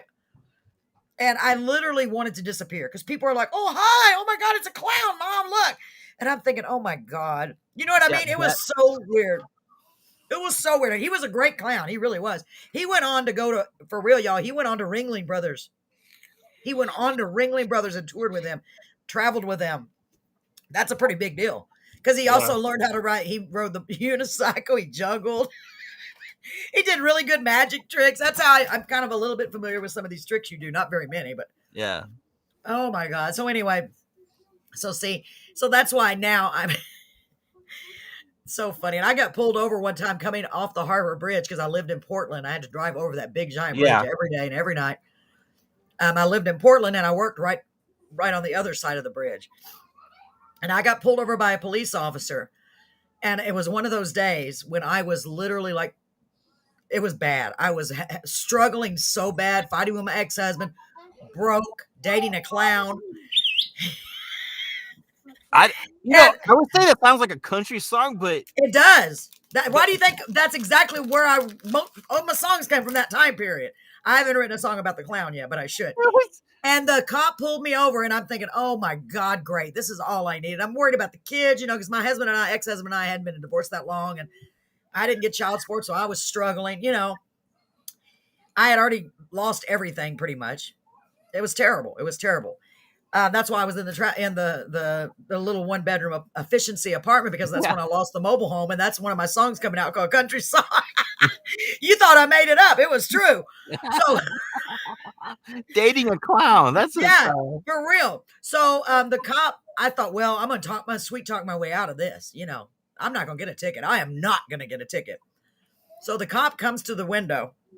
Guess what? What? It's a female cop. I tried everything to sweet talk her, and I just started crying. I was so upset. And she's like, ma'am, calm down. It's okay. It's okay. I said, no, it is not okay. It's never going to be okay. She said, well, what is so bad? I said, well, to begin with, I'm dating a clown. I'll never forget it. It's like, and he was a nice person. I felt so bad, but I just felt like nothing else could possibly go wrong. You know what I mean? And I was like, oh my God, really? And honestly, that's not a bad, sad thing. But that is hilarious. It's hilarious. I know. And you told the cop that. You told the cop. I you're did. Crying, and you said, okay, I swear. And I thought, I'm just going to end it all. Did you get off? No. She gave me a ticket anyway. She did. She gave me a ticket, and I was like, are you serious? I literally said this to her. Are you serious? I can't handle another thing. I had so many things. I just lost my mobile home. I was about to lose my car. I lost everything, and I'm living, and I was just like, it was terrible. But you live, you learn, you get through it. And you don't get through it. And you don't date a clown. But he was really a nice guy. Oh my God. I don't know whatever happened to him. I never really thought about it that way, but it's like whenever I was, let's see, I've been married a few times, but Paul's had his things too. Trust me. I've had my things. It was so funny that I wonder how it felt when they said, "Oh, I'm dating a magician." I think that's cool. See, I'm married to him because I did kid shows. Yeah. So like at Western Week, I would do kid shows, and so it's like I did birthday parties and things like that, and I was almost like a clown, but I didn't dress up in the clown outfit. Well, see, and I would have been okay with it, honestly. It was just the clown outfit that was over. I mean, I'm talking the whole 9 yards. The whole 9 yards, Paul. He probably went to clown and he college. he did. And Obie the clown that's in Corpus was his mentor. No, his name was Obie the clown. There's a big time clown in Corpus. We went over there and met him one time. I went over there with him. And he's a big deal. I forgot his name, but he's one of the most popular clowns around in Corpus. And we went over there and we got to see his blind dog. Your life is a country song all together. It is. Why do you think I write so many country songs? And every song that I've written, for the most part, was during that time of my life. Almost. Wow. Country song. Happy the Clown. Happy the Clown. Oh, that was it. Brett remembers. I've told Brett this story. Happy the Clown. Does that sound familiar? We went to his house. His name was Happy the Clown, and he's a big deal. I don't know if he still is. That's nuts. But I mean, he would put, John would do his makeup, and he was really good at doing the makeup. Well, yeah. It wasn't a mask. It was real makeup. Well, yeah. I mean, that's clowns. I mean, if you're into the clown stuff, makeup. But I mean, when I heard that later that he went on to Ringling Brothers, that's a big deal. I mean, it really is a big deal. That's the highest you can go as a clown. And and then I think I heard from him once. He was doing okay, and then I never, of course, heard from him again. But we tried to part as friends. It wasn't anything personal. I think he passed away. Oh, Happy the Clown? Brett's putting that on there. So Brett, Donovan said the cold front came in. Brett is our official weather forecaster. I want to see if it's here because y'all are out at Charco Road. Brett, go check the weather. Oh, Brett said yes, it's here. It's coming in tomorrow. You know what's so funny about this is that now I guess now I'll break in with my news and we're talking about the weather. So Yes. I have an opportunity to go on a hike. I know it doesn't sound Nice. so I'm gonna be out of if I do this, it's not a hike like you go to Mathis. No, this is not one of those hikes. It's a hike. It's a hike where I'm gonna be sleeping in the woods for a week. Huh. Yeah. Well, I don't know, Paul. I just remember we go back to last week. Was that the week before? Remember? I said you're maybe not meant to be out in the country. Are you going to have supervision?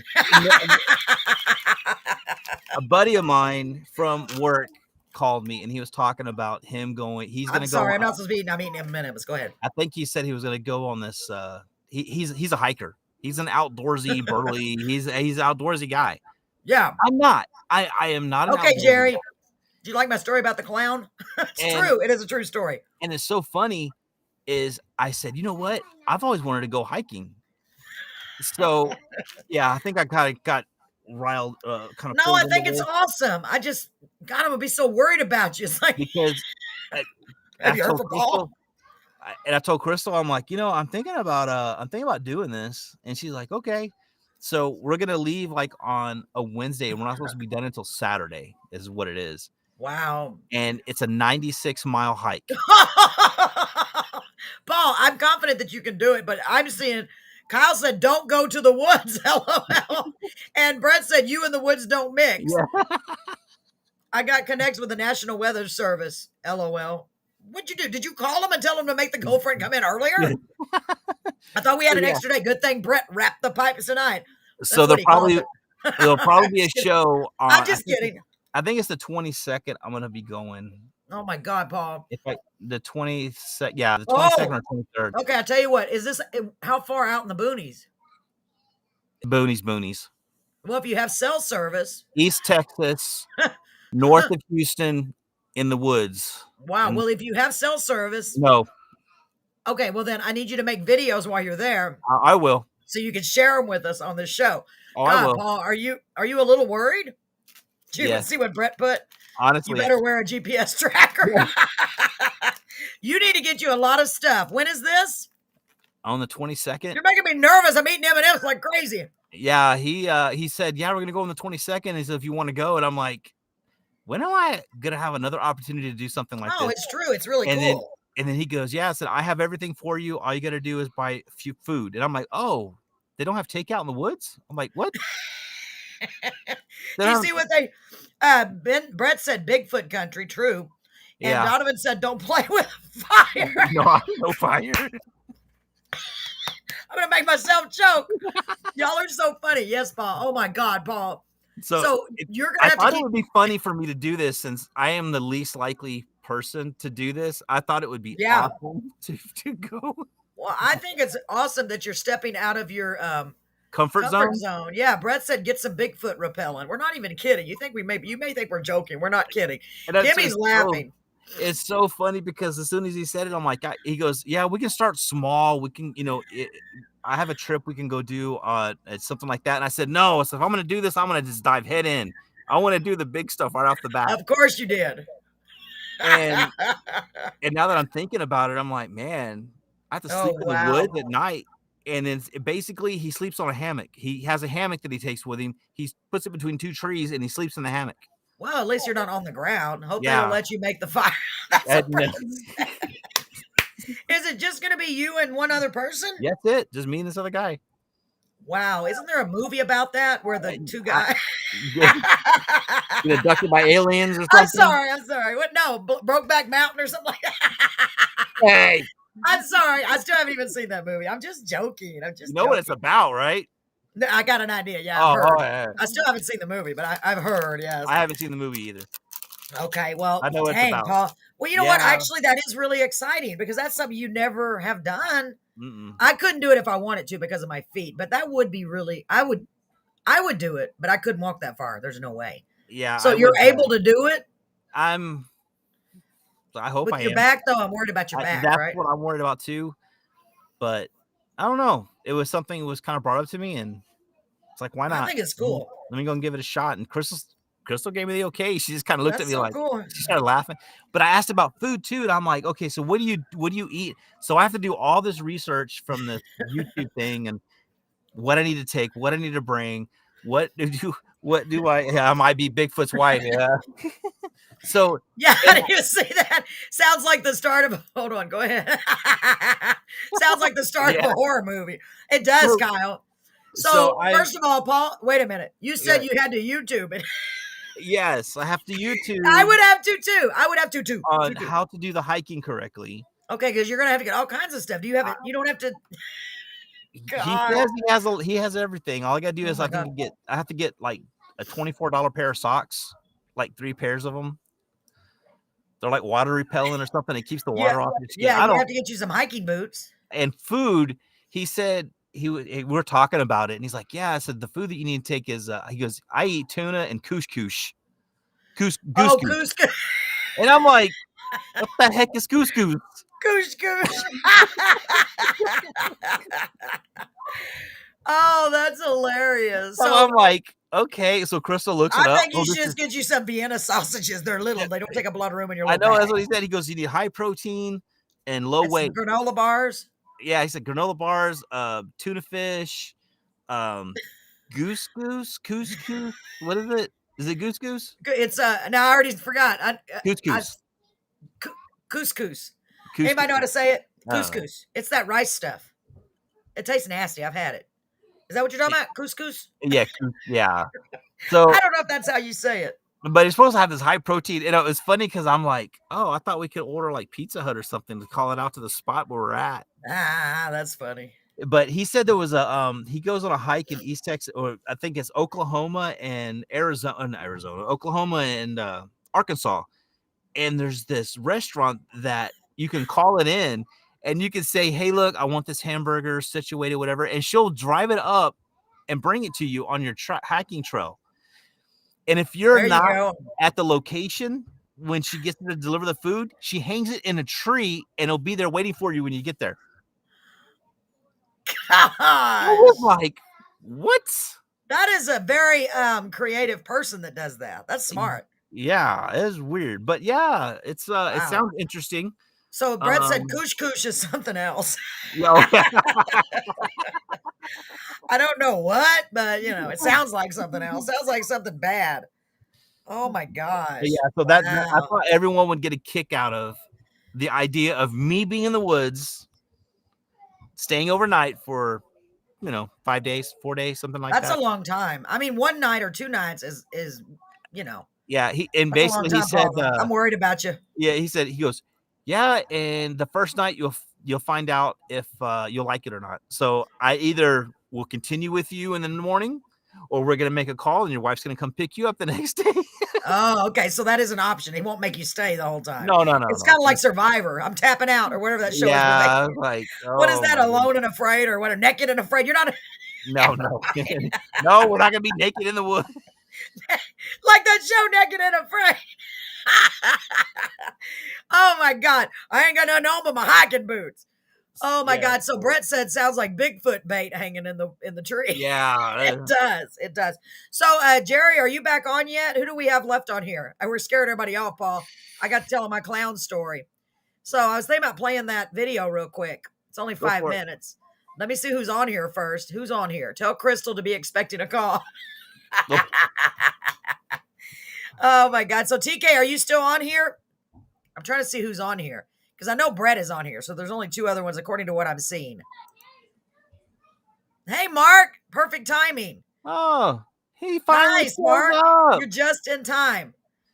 So TK, are you still here? Kyle, I'm so glad you're still here.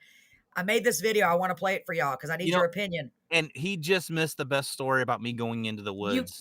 Yes, and you he did, would have been Mark. ragging on me. He doesn't know. Oh my God. Nobody He would have been knows. harassing you. Nobody knows. The only people I that can't- know is Crystal. And not everybody on here now, except for Mark because he showed up late. Yes. Kimmy, I'm so glad you're here. I was Paul, I just got on. Are we going to hunt Bigfoot?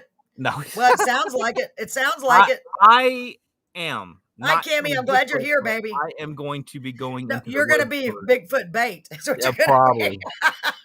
God, I'm worried about you. For real, you need to take some protection. Like I don't know, like a machete. A machete? Or a gun. I He's would just gonna have take a a gun. gun. Yeah, he's gonna have a gun. Oh, okay. Well, that makes me feel better. So I'm trying to hold on just for a second to see if Tammy's on here. She must have stepped out. TK! Let me see. The 22nd of Kimmy, February hi. is when I'm taking off. 22nd of February. Man, he don't have much time left, does he? I should not say it like that. Paul, that sounds terrible. I did not mean it like that.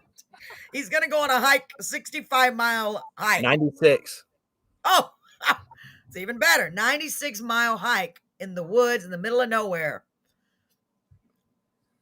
Brett said he's got, no, we don't. Do we have a machete? I think he's kidding. I don't think we have a machete. We may. I'm pretty sure he has a machete. Brett's got everything. He's a manly man. He got everything. Every tool you'd ever need, except the ones he needs when he needs them. And then he has to go buy another tool because I never have a tool except for that tool. Sounds like me. I have everything except for this. I still need this. Ain't that we never have everything we need. Oh my God. Oh, and then another. So let's do the video. Yes. Because I have another story to tell as well that I'm building out here. You're building? You give me 6 miles? You know what? Everyone should make a bet on here right now. I don't even think. Yeah, that's a good idea. It? Are you going to be able to track how far you go? You need to get you in them tracker things. And you need like a GPS. Tell Crystal before you go. Oh, I'm so glad, Jerry. Tell Crystal to order you one of those little tracking bracelets that you put on kids. I'm not even kidding. I'll be on Google Maps and I'll go, I'm going to pin, I'm here. And then the next day I'm going to pin, I'm pinning here. But what if you don't have service? Paul, I'm scared for you. I'm already worried. You're giving me anxiety, man. Give me anxiety. So Tammy's not on here. I don't think. I was waiting for her, but I'm going to go ahead and play this video. Most fearful thing I think I have is having to poop in the woods. No, this is what you do. I already did this when we went camping down the beach with Chelsea. When I did, I bought a 5-gallon bucket. I don't know how you're going to carry it, and a toilet seat. They're only like $6. I am not carrying all that stuff on my backpack. Well, the main thing is make sure you take toilet paper because you don't want to have to use sticks and leaves and twigs. It's not very comfortable. I don't know, but at least take baby wipes. Don't take baby wipes. Toilet seat on the back with the bucket hanging on the side, and people looking at you like, and if I show up like that, this guy's gonna laugh me off the face of the earth. He's like, "What in the hell? I want my comforts." Oh, and I also have a bidet. Kyle says a shovel comes in handy. You better take some mucklucks. That's what Brent calls them. Oh my God. I would have to have a toilet. I'm not even kidding. Watch out for poison ivy. Yes, because that stuff can creep up in your nether region very quickly. So okay. By the end of the month, y'all are gonna have plenty of stories to hear from me. Yes, I can't wait. So we're going to do a survey or a bet here in a minute. We're going to place our bets on how long we think. We'll have time to get everybody's bets in, okay? And we'll give a prize to whoever is the closest when you come back. How's that, Paul? That's good. That'd be fun. Okay, so I want to find out, is Tammy, are you still here? TK. I was kind of waiting a second. And poison oak as well. Oh my God. I didn't know there was a different thing. Poison oak and poison ivy. See, that's how much I know about the woods. We used to go camping as kids all the time, but we would usually sleep in the car or the little camper. I love camping in a tent. A tent? I mean, you can't take your small tent? Well, I think there's a little one-man tent that he said he has that I can borrow. Oh, it's raining too, Kimmy? Dang. Donovan, did you hear? Is Donovan still on here? Did you hear what I said about what's his name? Ray, the great guy you told me about. Hold on, let me look his name in. Oh, I'll be right back. Ray. You go ahead and play the video in a little bit. I'll be right back. I'm going to listen to the video, and then we'll come back and I'll tell my story. Okay, well, the whole thing is you need to see the video. No, I'm going to see the video. Okay, so Robert Ray. Okay, Mark has a small tent. So Robert Ray, I sent him a text today, so we'll see if he responds. If you have a way to reach him, Donovan, please do, and tell him I'm trying to get a hold of him to come on the show, okay? Thank you. So, guys, without further ado, I want to play this because I worked very hard on this. And it's definitely not professional, but I think I did an okay job. So y'all already heard Carved in Stone. Well, now you're going to get to hear it and see the words. And I am more than likely going to re-record this myself so I can put it on my CD. But this is the John Lusk singing it, that the demo singer. He also is a professional singer songwriter. Excuse me, I'm so sorry. So here we go. Let's see if it works.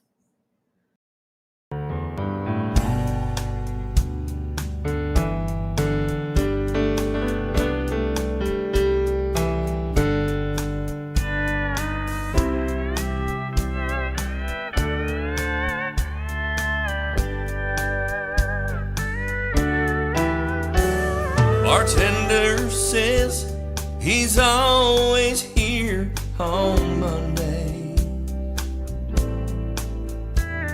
but lately he's been here every day. In that corner's where he drinks, judging from his eyes he thinks, yes, he's trying to drink the memories away. The things he's seen and done, I can't imagine. He don't talk about it, and I don't ask. I just know he served 3 tours. Where exactly, I ain't sure. I just heard him say he thought he'd never make it back. And he hates when people call him a hero. He says the heroes didn't make it home. They're the ones who fought and died. They made the sacrifice. The heroes are the names carved in stone. One day I thanked him for his service, and you should have seen the look in his eyes. He said, there's nothing to thank me for. There's no gratitude in war. I just did what I had to do to survive. And he hates when people call him a hero. He says the heroes didn't make it home. They're the ones who fought and died. They made the sacrifice. The heroes are the names carved in stone. But I say, let's raise our glasses for a toast to all the heroes who deserve respect the most. Here's to the ones who fought and died, all who served and sacrificed. To us, your heroes, we thank God you made it home. Thank God for heroes and the ones who made it home.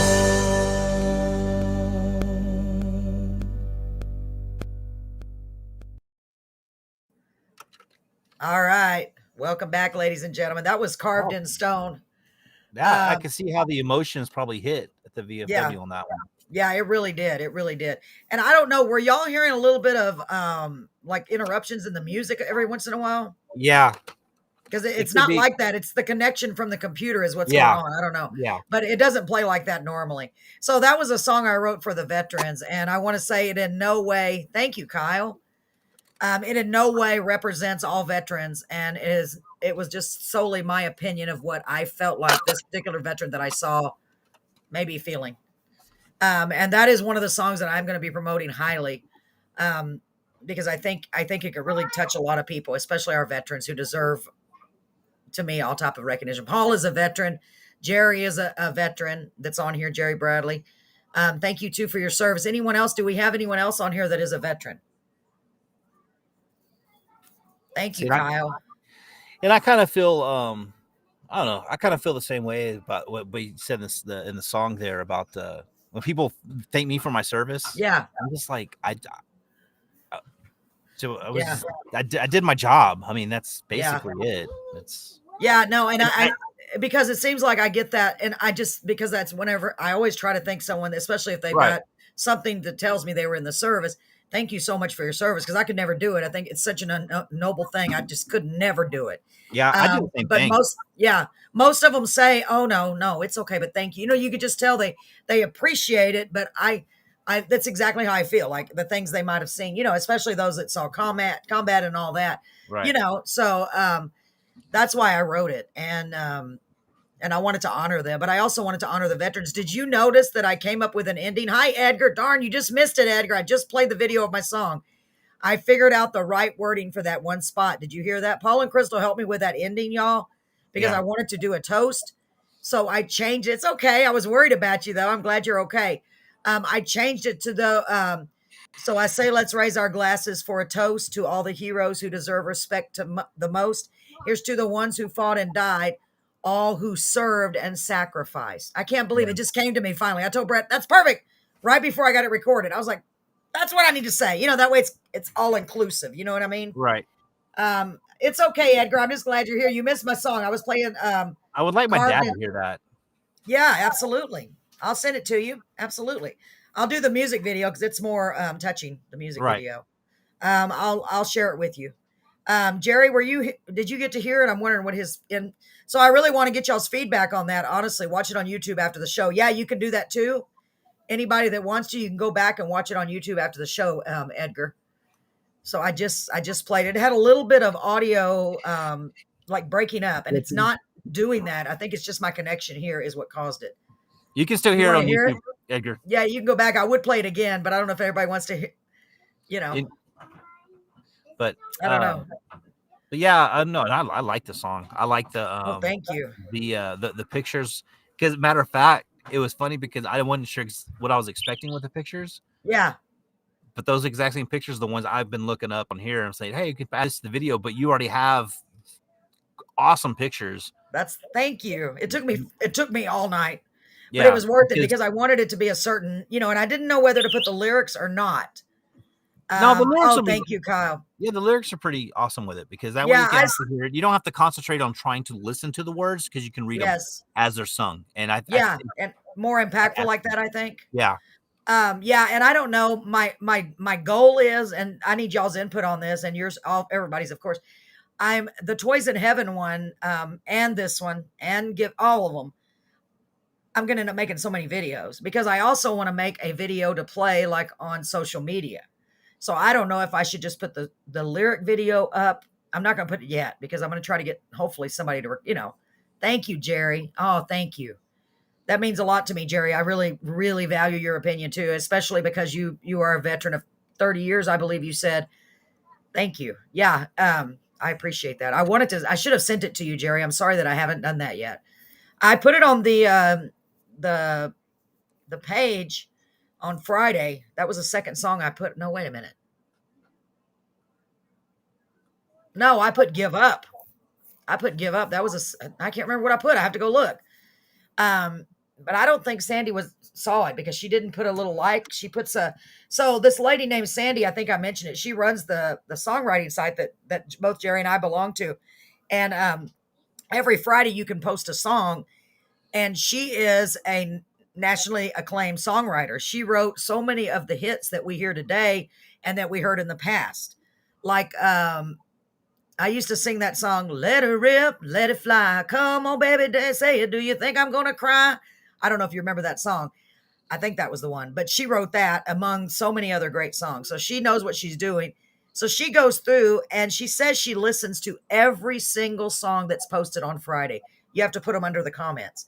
And if Right. she finds something that really hits her or strikes her as being like an amazing song, she'll send it, as she calls it, up the pipeline to the producers and the publishers. But they also have a place where we can go and pay a fee and get it directly to the producers and the publishers. So I'm debating on that, but I'm going to wait because I want to record it too, and see. I mean, I think that song calls for a man's voice. Thank you, Jerry. No, I think it does. appreciate that. Yeah. I like it. I think the only thing that I think I would probably change, like with the voice of the guy, Yeah. an older, more raspy, seasoned voice would actually bring that song to life. I mean, it already has life. Don't get me wrong; it's awesome. Don't get me wrong. I mean, I'm not. Yeah, no, I know what you're saying. I understand completely. I can. Yeah, I know. Now the guy, I don't know. The guy at the studio, I'm just going to work on me re-recording it right now because I've already spent money on that demo. You know what I mean? Right. But he's probably going to try to get as close to that music as he can. Yeah, she spends days listening. I've gotten her likes on Monday before. Yeah. Oh, okay. So I thought if she puts a like under your song, that means she listened to it. So she liked Toys in Heaven. She gave me a like. So if she gives you a like, that means she likes it, obviously. I thought it was just her way of saying, I listened to it. That's pretty cool. Yeah, I can just imagine. I mean, there's like, last time there was 1.8 thousand comments. That's a lot. And that all those comments are pretty much songs. So that's a big group. So that's why I'm so excited to try to get more people involved from that group, because I've already became friends with a couple of them, like Jerry, and there's 2 or 3 others that I already communicated with via Facebook, but I haven't mentioned any of it yet. I want to post it on the site and say, hey, are you interested in coming on? Right. So like a Toby Keith voice. Yeah, Kyle. Yeah.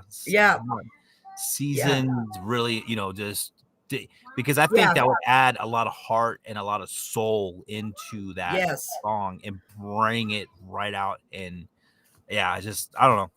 That's just my thoughts on it. No, you're right. That's a good point. That's a really good point. And God, I wish it was so easy, because I think that song, I really do, because I want it. I could just hear that on the radio. I mean, I did play it on the radio, but you know what I mean? Like a big celebrity singing it. But boy, it's hard to do it. But I'm not going to say I can't do it. I'm just going to say, it's hard. It's really hard to get it to those people. And if they it is hard to get to those people. It's very difficult. Yeah, it is. You have to use what you have and to get it out there. And so I'll just do the best I can. Yeah, I agree with you, Kyle. A Toby Keith kind of voice. Yeah, that'd be pretty cool. I love Toby Keith's voice, by the way. I love his songs. So I was looking today on the because I got her to sign me up for the email, which tells you what they're looking for, the producers and publishers. And there's a lot of people that are looking for songs, a lot of big time stars. Oh, yeah. One of them that caught my eye specifically, I thought it was pretty cool to me, was Lori Morgan. She is with one of these people. I think it's a publisher. They said she's looking for country songs, fast female songs. Most of them are not looking for ballads. That's going to be one of the drawbacks. And one of them said they're looking for positive songs. And that one is definitely not a positive song. You know what I mean? It's uplifting, but it's not, I don't know. It's hard to kind of get. It depends on how you look at it. Yeah, that's true. To me, that's more of a like a dedication song or something like that, But I don't know. I'm definitely not gonna stop. I'm absolutely putting it on my CD, so I'm excited about that. So yeah, I know, Jerry. That's what I was thinking. I was like, how does she do all of that? And see, that's what I read. I thought that the only time that she heard your song is if you got a thumbs up. That's what I thought I saw, but I'm probably wrong. I've only put 2 songs on there so far. So I don't know. I'm just learning. But there's a lot of people, and it's really a cool place. I'm very glad that I found it, because they're always giving little tips and talking about different stuff, and you can find all kinds of collaborators on there. And I've never been able to collaborate with anyone. I've always wanted to.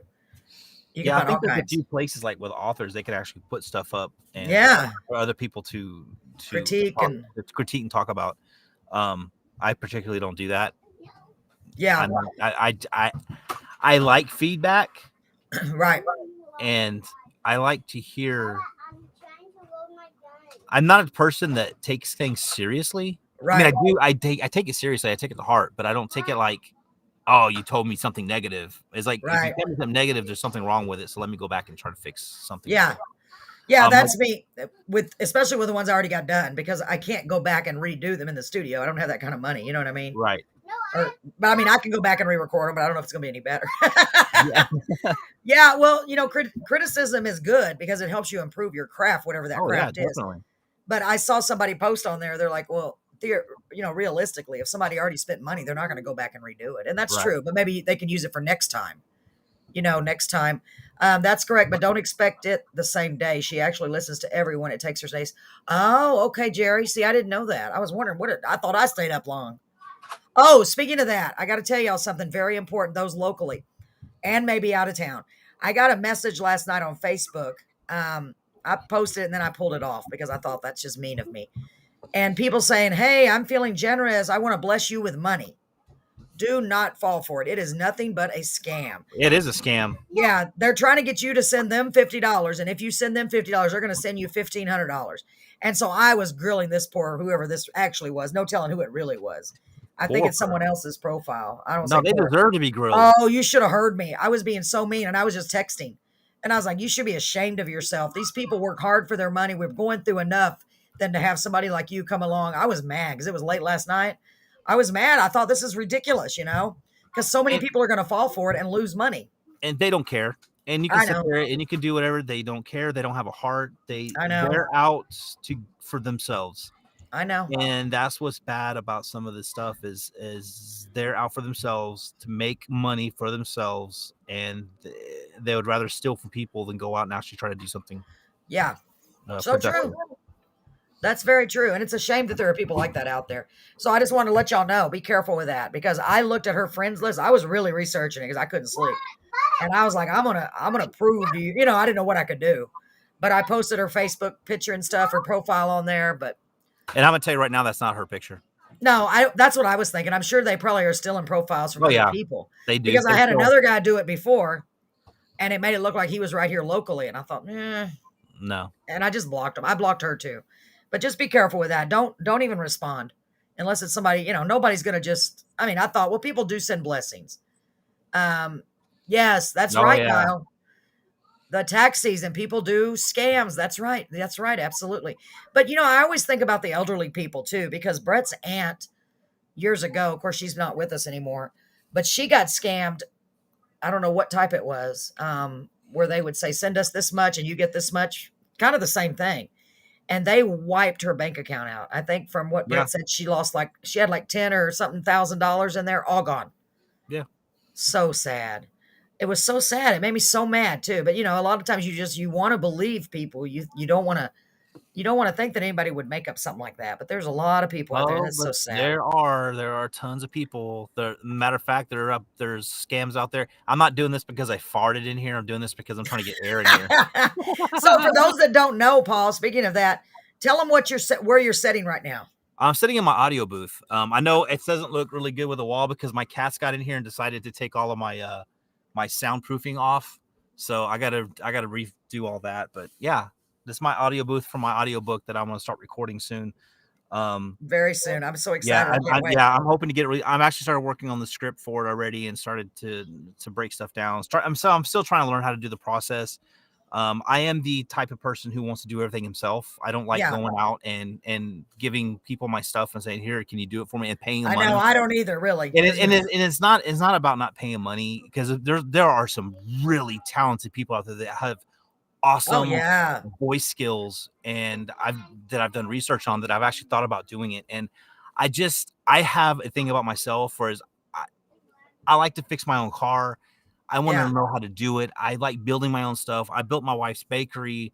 And I know. Not just me by myself. I mean, my wife helped me, and we had some other people that actually came out to help out as well. But yeah, I like doing things myself, and that's what the audiobook's going to be. As everyone should know now, I like diving in head first on a lot of stuff. Yeah. And I'm diving in head first and going about 200 foot down with this one, because not only am I doing an audiobook, but I'm also doing a multi-camera cast audiobook, which is going It's to gonna be be so even more cool. interesting. It is. It's going And to I'm be. so thrilled because Paul has already asked myself and Brett to be to read for some of the characters, almost like being in a play. And I've always that would be so. I can't wait. I'm so excited. I really am because I would love to do something like that.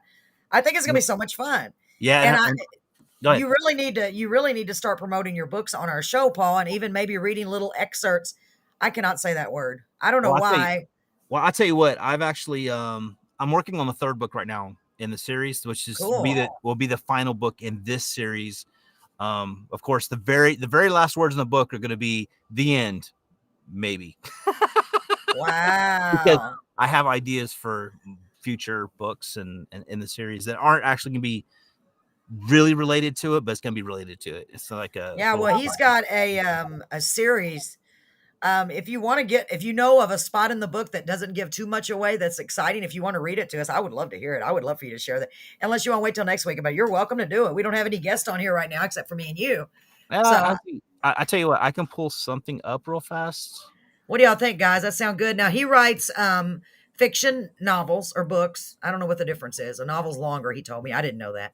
But he has a 3-book series right now, right? Or is it 2? 2 books. Right now it's 2. I'm working on the third one. Yeah, and I've read a lot of the first one. I've got so many issues in my eyes. It's hard for me to read on a book. I love to read. That's why I can't wait to get the audiobook because I want to hear it so I can. Because my eyes, they give out. It's hard for me. I don't know how I sit on the computer all the time. Hold on. Let me get a book. They start getting where it gets blurry and I can't hardly read. They start burning real bad. So I love these books. It's the Fairy Dome Syndrome. Isn't that what you call it? The Fairy Dome series, right? Fairydom series. This is the book right here. Can you see it, guys? It says we need to send us before next week, Paul, take me a really good photo of that. Yeah. And send it to me so we can post it on here. Yeah. Tell them what the name of that. Huh? Tell them the name of it again. I couldn't see it very well. Hold it up again real close. Fairydom. There you go. Sticky Snare, the book 1 of the Fairydom series. Now this is the first cover. I actually redid the cover on this one to make it a lot better. To me, it looks a lot better. Yeah. I'm also, when I finish the third book, I'm going to be working on the hardback series of it as well. Wow. So we're actually going to get a hardback, and I've already commissioned Crystal to do work on it. To do it's going to be like gold lettering. Oh my god! Oh yeah, I already have the whole cover already, pretty much so good cool, to go. Paul. For the hardback copies of it as well. Well, you're going to tell them all about it, where they can get a copy. You can get a hard copy, or you can also download it digitally. Right. Digitally. You can get hold on. I can't even think right now. But yes, I know you were planning on doing this ebook. You can get an ebook, and you can also get the hard copy, which I have right here. Awesome. Locally, you can just get with me, and I have plenty of copies. Yeah, and I love this. The story, I was literally, like I said, I read as much as I could before my eyes started messing with me. But they started burning because that print, it's not small, but I guess something with my eyes as I'm getting older. But I told Paul, he's so descriptive in his writing that I literally felt like I was there. I was reading it out loud to Brett and I while we were going somewhere, and we were both like, wow, that's really good. We really, really, really, really liked it.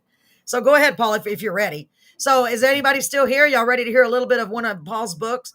So he's going to try to pick out a passage, I guess, that is doesn't give too much away, right, Paul?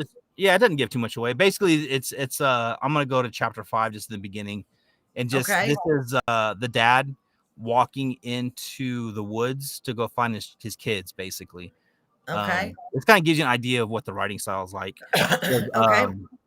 Sam stood at the arched iron gate looking beyond the evenly spaced bars to the woods behind. Moss had grown on half of each of the bars on the antique gate. An oval metal plate depicting a large oak tree with what looked like sun rays in place of the root system had been welded across the 3 bars. A silver tarnished chain ran down the crossbar held by a fairy atop a brass bell. A brass vine loosely circled the bell from the head to the lip. The clapper had a thinly braided rope attached to it. Sam gently closed his hands around the braided rope, careful not to tug on it. He pulled it close to him and opened his hand to examine it. The rope reminded him of the many lectures his mother had given him about not entering the woods without ringing the bell first. It is a courtesy to the woodland creatures, she would say. He let the rope go and unlatched the gate. He walked through the gate and shut it behind him. Taking a deep breath, he started to walk down the dirt path leading further into the woods. The woods would not be here much longer. Mr. Drake would own them and would probably build a fence around the land to keep anyone from trespassing. He planned on playing with his children for a little while before dropping the news on them. He wondered if his gesture would anger them more when they found out about the plan to sell the land. Would they take his gesture as a bribe to not be angry at him? He considered his plan to play. He reconsidered his plan to play first. I'm probably reading that completely wrong, but my brain just like I know you weren't. You didn't prepare for this. You didn't know. he needed to tell them the truth. Unfortunately, he would destroy their plans for the day and then spend the rest of the day picking up the pieces he had shattered. After taking a few steps in, he started to dread the idea of telling them. Why did he have to sell the woods? He could just call Mr. Drake and tell him he had changed his mind, but he knew that wouldn't fix the trees. Keeping this land meant spending more money and time trying to repair something his mother, the Green Thumb, couldn't bring back to life. And then it goes, they're in trouble, a female voice whispered in his ear. Sam stopped and spun around, expecting to see someone else standing in the woods with him. Somebody seemed to be around him. Hello, he questioned, leaning into the brush to his left, hoping to see somebody. He started to think the voice had been in his head. No answer came out of the woods. They're in trouble, the voice repeated, this time louder. I can go on and on and on. But that's basically Mr. Drake is a character who's been wanting to buy the lands behind the woods. Okay. Jerry for a long likes it time. hard. Yeah. But his mom didn't want to sell the land. Well, his mom just recently passed away. Okay. And they went to the funeral. There's a whole backstory to this. Yeah. That was chapter 5. And that's see how descriptive he was, y'all? I mean, especially describing the gate and the chain and the rope. I mean, like, wow. One thing I'm wondering, did he ring the bell before he went in? I didn't hear him ring the bell. No, he didn't ring what the I bell. mean? It's almost, to me, it feels like I was in there. I literally can picture it in my head so well. And the reason why he didn't ring the bell is because he doesn't believe in fairies. Okay. He was raised around the idea of fairies being real, and he chased him as a kid. And so as a father figure, he didn't really want his kids being around that. But of course, he had no choice but to move there to help his mom and dad, who now has passed away. And now he's trying to sell the land because it's all dying, and no one knows why the land's dying. Wow. And this so is going to get interesting. And the story covers why the land's dying. It goes into about his mom, the back history of how the land got there, how the house got there, how they got there. And I put a lot of thought and a lot of energy into these stories. Yeah, I can tell. And what's so cool is Paul amazed me when he told me that. I said, so, like he said that it's almost like they have a mind of their own. He doesn't know what they're going to do until he starts writing. And I know that sounds really, really weird, but it is, that's why it's a God-given talent. Honestly, I do believe that, because you almost like, you don't know what's going to happen until you sit down and start writing it. You have no idea. You're like, maybe it'll be good. Maybe it won't. I think that's you're what happened. Incredibly talented. Like these 3 books are like young adult. I have another one I'm working on that's not young adult. It's Shadows of Time, and I'm hoping to have that one out this year. I finished it like 4 years ago. I finished it. Right. And that idea came from my son putting a watch on. He wanted the watch on his ankle. And that's how that story came about. I started writing it, and I think I started in like February. Man, I think I started like in February, and I finished it in June. It's it's at least 550 pages long. Wow, that's a long book. It did not take me long to write the book at all, because it just flowed out. It just flowed. Everything was just flowing so fast, and the story was coming together so well. And like I said, I didn't know what was going to happen. I had an idea. Yeah. But it's like, as I'm writing it, I'm like, oh man, this is why this is doing this. This is why this is doing this. And then the character does stuff, and I get upset at the character because I'm like, why did you do that? So weird. That's so weird. But yet again, that's pretty amazing. But yeah, I mean, that's how I write my stories. I don't like, and there's many methods of writing novels. Yeah, because a lot of people say do an outline, do just like songwriting, do an outline, do this. What's your main idea? I tried that. It did not work. I can't do an outline for one simple reason. I want to be just as surprised as the reader's going to be surprised when they read it. Wow. And if I know what's going to happen already with all the characters and everything, it's not fun to me. It's Yeah. boring because I'm like, oh, I already know. I like Yeah. finding out just as much because whenever someone's reading the story, and of course it's edited from the original, what I originally had it as, Excuse but me. it's pretty much what you're reading is kind of like, oh my goodness, you know, and how you're feeling is how I felt when I was writing it. Yeah. Because I mean, I've changed a few Wow. things, I've edited it up, you know, it got a little more wordy with it. Oh, I like that, Jerry. Jerry said you are a grower and not a builder. Yeah. Very well put. I like that, Yeah, Jerry. I like So that. I like that for a song too, Jerry. Can I borrow that? Yes. Really, think about it, Jerry. That's a beautiful line. You're a grower. I don't know how, but that would fit into a song. You're a That's grower, awesome. not a builder, and not a builder. Very cool. I like that. Somebody gave me a. She's not on here this time. She was on last week. She gave me that idea for a song. Were you on here that night when she did? Because I was explaining the pictures behind me that all of them are from family members and so forth, have a significance. Mhm. And she said, my wall tiled with memories. And I thought, God, that is a beautiful line. It's just so different, right? My wall tiled with memories. Right. Beautiful. So I asked her if I could write it down, and I may be using that in a song. Maybe I can use that and the grower and not a builder. Would that go together? Good. Maybe they will. Maybe Yeah. that they're meant to be. Or Jerry, if you want to use it, let me know. I said it. That's amazing. Yeah. So Paul, tell them where they can get your books and how to look them up. And we need to get pictures of them for next week. Okay. And all of the information so I can put them on here because I want everyone to know, just in case they want one, where they can find them at. So tell them real quick. www.amazon.com/prgbooks. Okay. Or no, hold on. That's not right. Hold on. www.amazon.com/author/prg. Thank you, Jerry. I'm going to write it down. Okay, go There ahead. we go. Yeah, double check. So I'm going to write it down. Amazon.com/author/prgbooks. Hold on. I'm going to put it on the comments. I can do that. Put it in the comments. I don't know why I didn't think of that. Hold on. Because I'm trying to do comments. And okay, say it again. Say it again. Amazon.com. / Okay, hold on. I type very slowly, especially because I got one hand here I'm using. Amazon.com or just Amazon? www.amazon.com. And that way I'll save it. www.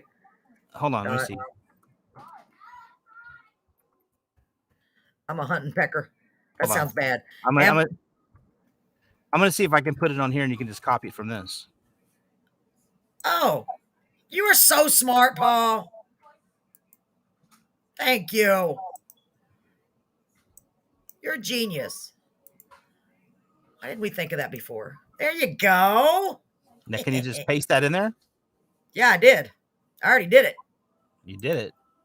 Yeah. Let me show you. Well, I hope. Oh, there it is. No, oh, it pasted something else. Hold on.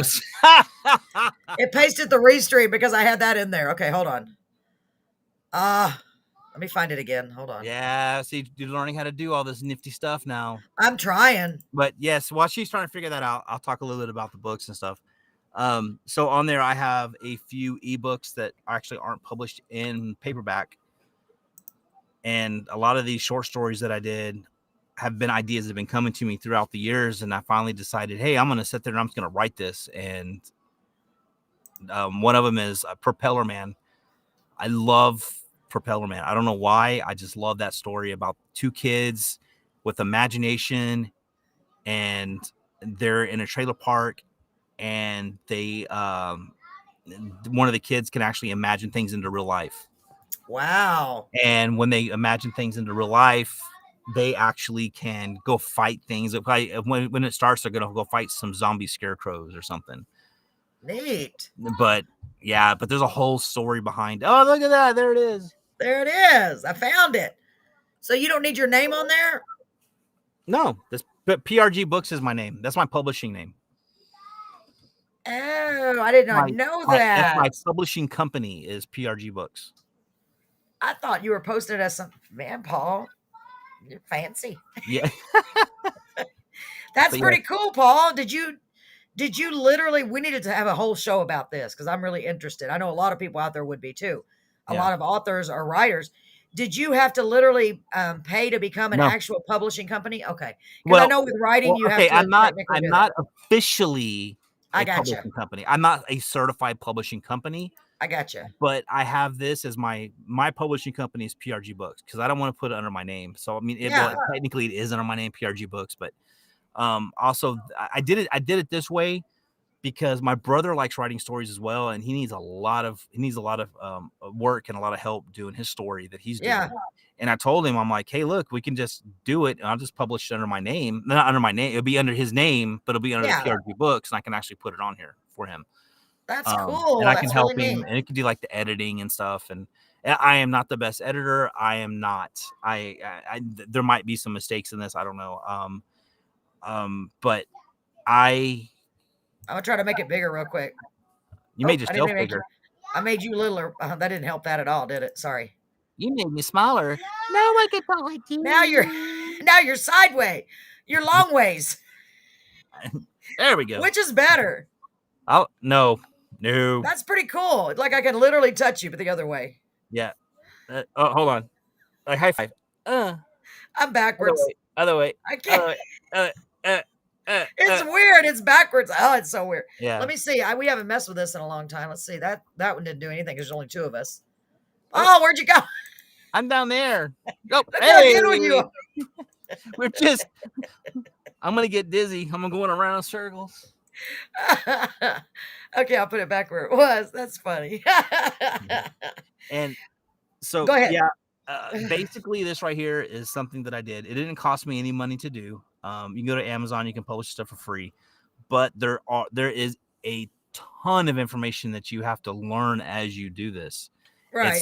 It's not one of those just point, click, and boom, done. No, there there's a lot. I bet. You have Sorry, to I'm trying to because adjust my glasses. Okay. luckily the ISBN number Amazon gives you, which I am actually going to redo my own ISBN numbers. I have to pay the Library of Congress to actually get my own ISBN numbers for the books that I do.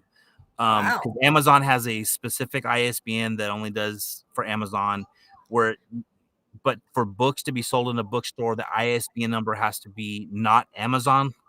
It actually has to belong to like Library of Congress. It actually, it's You have to go get them copywritten and all that, just like everything no, else. not right? really. It's already copywritten.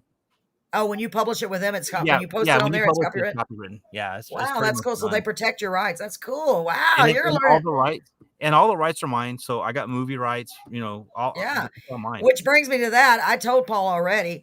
I wish if anybody knows anyone out there that happens to be a screenwriter, is that what it's called? Screenwriter is the one who writes the. You would be the screenwriter. So if anybody knows, I can see that show. I necessarily will not be the as a show. Oh, because that's a complete different animal. That's like let's say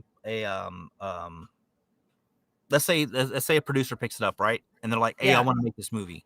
Well, they'll actually hire their own screenwriter to write the screenwrite off of the book.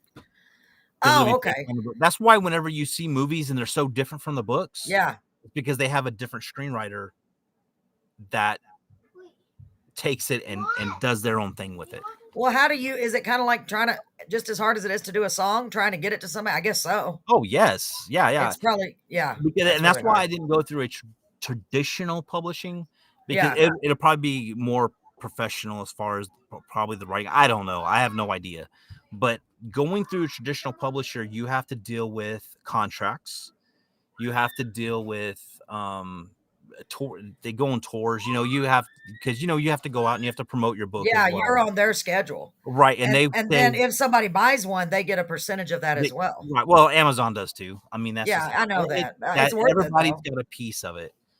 So whenever you become big and you get an agent gets a piece of it. The publishing company gets a big piece of it because they're the one putting it on their paper and they use their stuff that, and that's why they. So that's what I was going to ask you, to print the books, actually print them, the one you have in your hand. Did you have to pay up front for that, or that is just, you did? Okay. Yeah, I paid for them. Okay. I was just wondering how that works. Wow. Man, that's pretty cool. Between all of us, we're going to be geniuses by the time we get to, really, there's a lot of information out there. Oh, and it's like and you can help so many people. And just a little bit that I've learned, like for example, I had to I was telling Paul I had to go online and what do you call it, dispute the Facebook because they kept blocking us. Y'all saw that on the radio show on Monday. They kept blocking us. So I know that the radio station has all of the required licenses. Right. Yeah, from the PROs, the pros, which is, I didn't even know what that is. Those are the performance rights organizations. Right. And those are who make sure that the songwriter and the singer, mainly the songwriter, gets their royalties. So that's why every time a song is played on a radio, in a bar, on a jukebox, those whoever wrote those, if you're with, I don't know how they track it. They don't actually give you one for each. They kind of do a because I've been doing a lot of research on that, a lot. Yeah, they do a blanket amount, and because like they'll say, okay, we expect you, they said however much each business that has music, even a jukebox, unless it's an internet jukebox, has to pay those fees. So I didn't even realize that. I thought that was pretty interesting. So even a restaurant, a bar, pretty cool, pretty interesting. That's why you have also with writers, you have a writers guild. Yes, and I haven't checked on that. Yeah, they have a movies guild to where you become an official licensed member of this guild. Oh, and I'm not sure exactly what all happens in the guild, but I know that it's specific to that area of writing. Magicians have a magicians guild to where you can come together with other magicians and just and talk. That's interesting. Oh yeah, there's guilds for everything. And what does the word guild mean? Have you ever looked into it? It's like a club. It's like a it's a club. Okay. Yeah. It's like y'all just meet together in a little club. Well, the movie guild actually isn't really it's hard to get all those people together in one room. Yeah, for real. But they have, each of them have a certain license to do whatever that's why you have certain actors can only act in certain things. They have contracts written up. You have the agents that knows who can do what, and it's crazy. Wow, that is so. It's very in depth, man. It's a lot of information, right? And that's whenever you get to higher up and actually get into the big wig stuff. And I did not want to do that. That's why I didn't go traditionally. Oh, more like an association, Jerry said. Okay. Yeah, and I didn't want to do that. I wanted to do my stuff on my time. No, I agree with that. Yeah, and because you can do it just like with. And I'm comparing music with your books because they're so similar. They're basically the same, because you have indie authors, indie artists, and indie musicians. Yeah, and you can be your own publishing company, which is what you're doing. So if you wanted to, but you don't have a BMI with the books, I don't know what you have. Y'all have to make sure you would get your royalties. I don't know how that works, but I know with songwriters, it's BMI and ASCAP here in the United States, and they're the ones that make sure those are your. But I don't know. There's bound to be some organization out there for authors as well. There's got to be. Oh, I'm sure there is. I just don't. I just prefer not to be a part of any of that because, like I said, I like my life. I love my life. I like the job that I have. I like this. And if I went to a traditional publishing company and said, "Hey, here are my books," they might offer me, $100,000, $1 million, whatever for a book deal, but what comes with that deal is what I don't want. Yeah. And I'm not saying I'll ever get to that point. Like I would even be accepted or even thought about that. But I'm just saying that I don't want to even put my name. Yeah. No, I understand. Hey, Jerry, what about you? Do you belong to BMI or ASCAP? We haven't had a chance to really discuss what I got the form and I was going to sign up, but it says to wait because I need to do I've heard it's not necessarily necessary unless you're going to get radio play or you're going to get someone record it. That's what I've heard. So I was just curious but it's hard. There's so much information, isn't it? It's really a lot. It's overwhelming. The amount of information that's out there. God, and it's like, this is why you have traditional publishing companies. Yeah, they do it all for you. They do all the work for you. And you do the work of getting it done. And you give it to them. They're the ones that take it. They're the ones that edit it. They're the ones who has to go through and says, we need to change this or this or this. They put the music to, music, they put the music. And that's why the producers get a lot of money for it because they know what they're doing. Yeah. They know who to take that music to. Yeah. They know And they have the ability and the money to do it too. exactly. That's always a big issue because they, Yeah. you know, I'm sure not every one of my guests, but if they're big time producers or publishers, they would. You know, Yeah, they I have a mean, whole they would have organization it. backing them. Yeah. Yeah, it's like agents are the same way. I mean, agents have their own little thing. You know, Yeah. there's rules and regulations for agents and what they can do. And see, I have Let's done see, what does he copyright say? on all of my songs. Is this what you're talking about? 10 songs, $85 for Yes, copyright. no, I know about that, Jerry. And I have too. I have some more. I need to do some more. I'm waiting to get more. That's what I was going to say. Yes, I just looked that up, Jerry. Thank you. 10 songs for $85, which is really low. I think it is. Right. The problem is I've already gotten 8 of my songs copywritten and I'm waiting to finish the other ones and get them in a format that's acceptable for me because I don't want to just send them lyrics. I'd rather have them all on a CD. That's how I did it before. And then just send it, you know what I mean? Just send the whole download the whole digital thing. But I was talking about BMI or ASCAP. They are the performance rights organizations. So they are the ones that you sign up with to where if say somebody decides they want to record one of your songs, somebody, no matter who it is really, it could be radio, it could be TV, it could be some big time singer or even a small singer.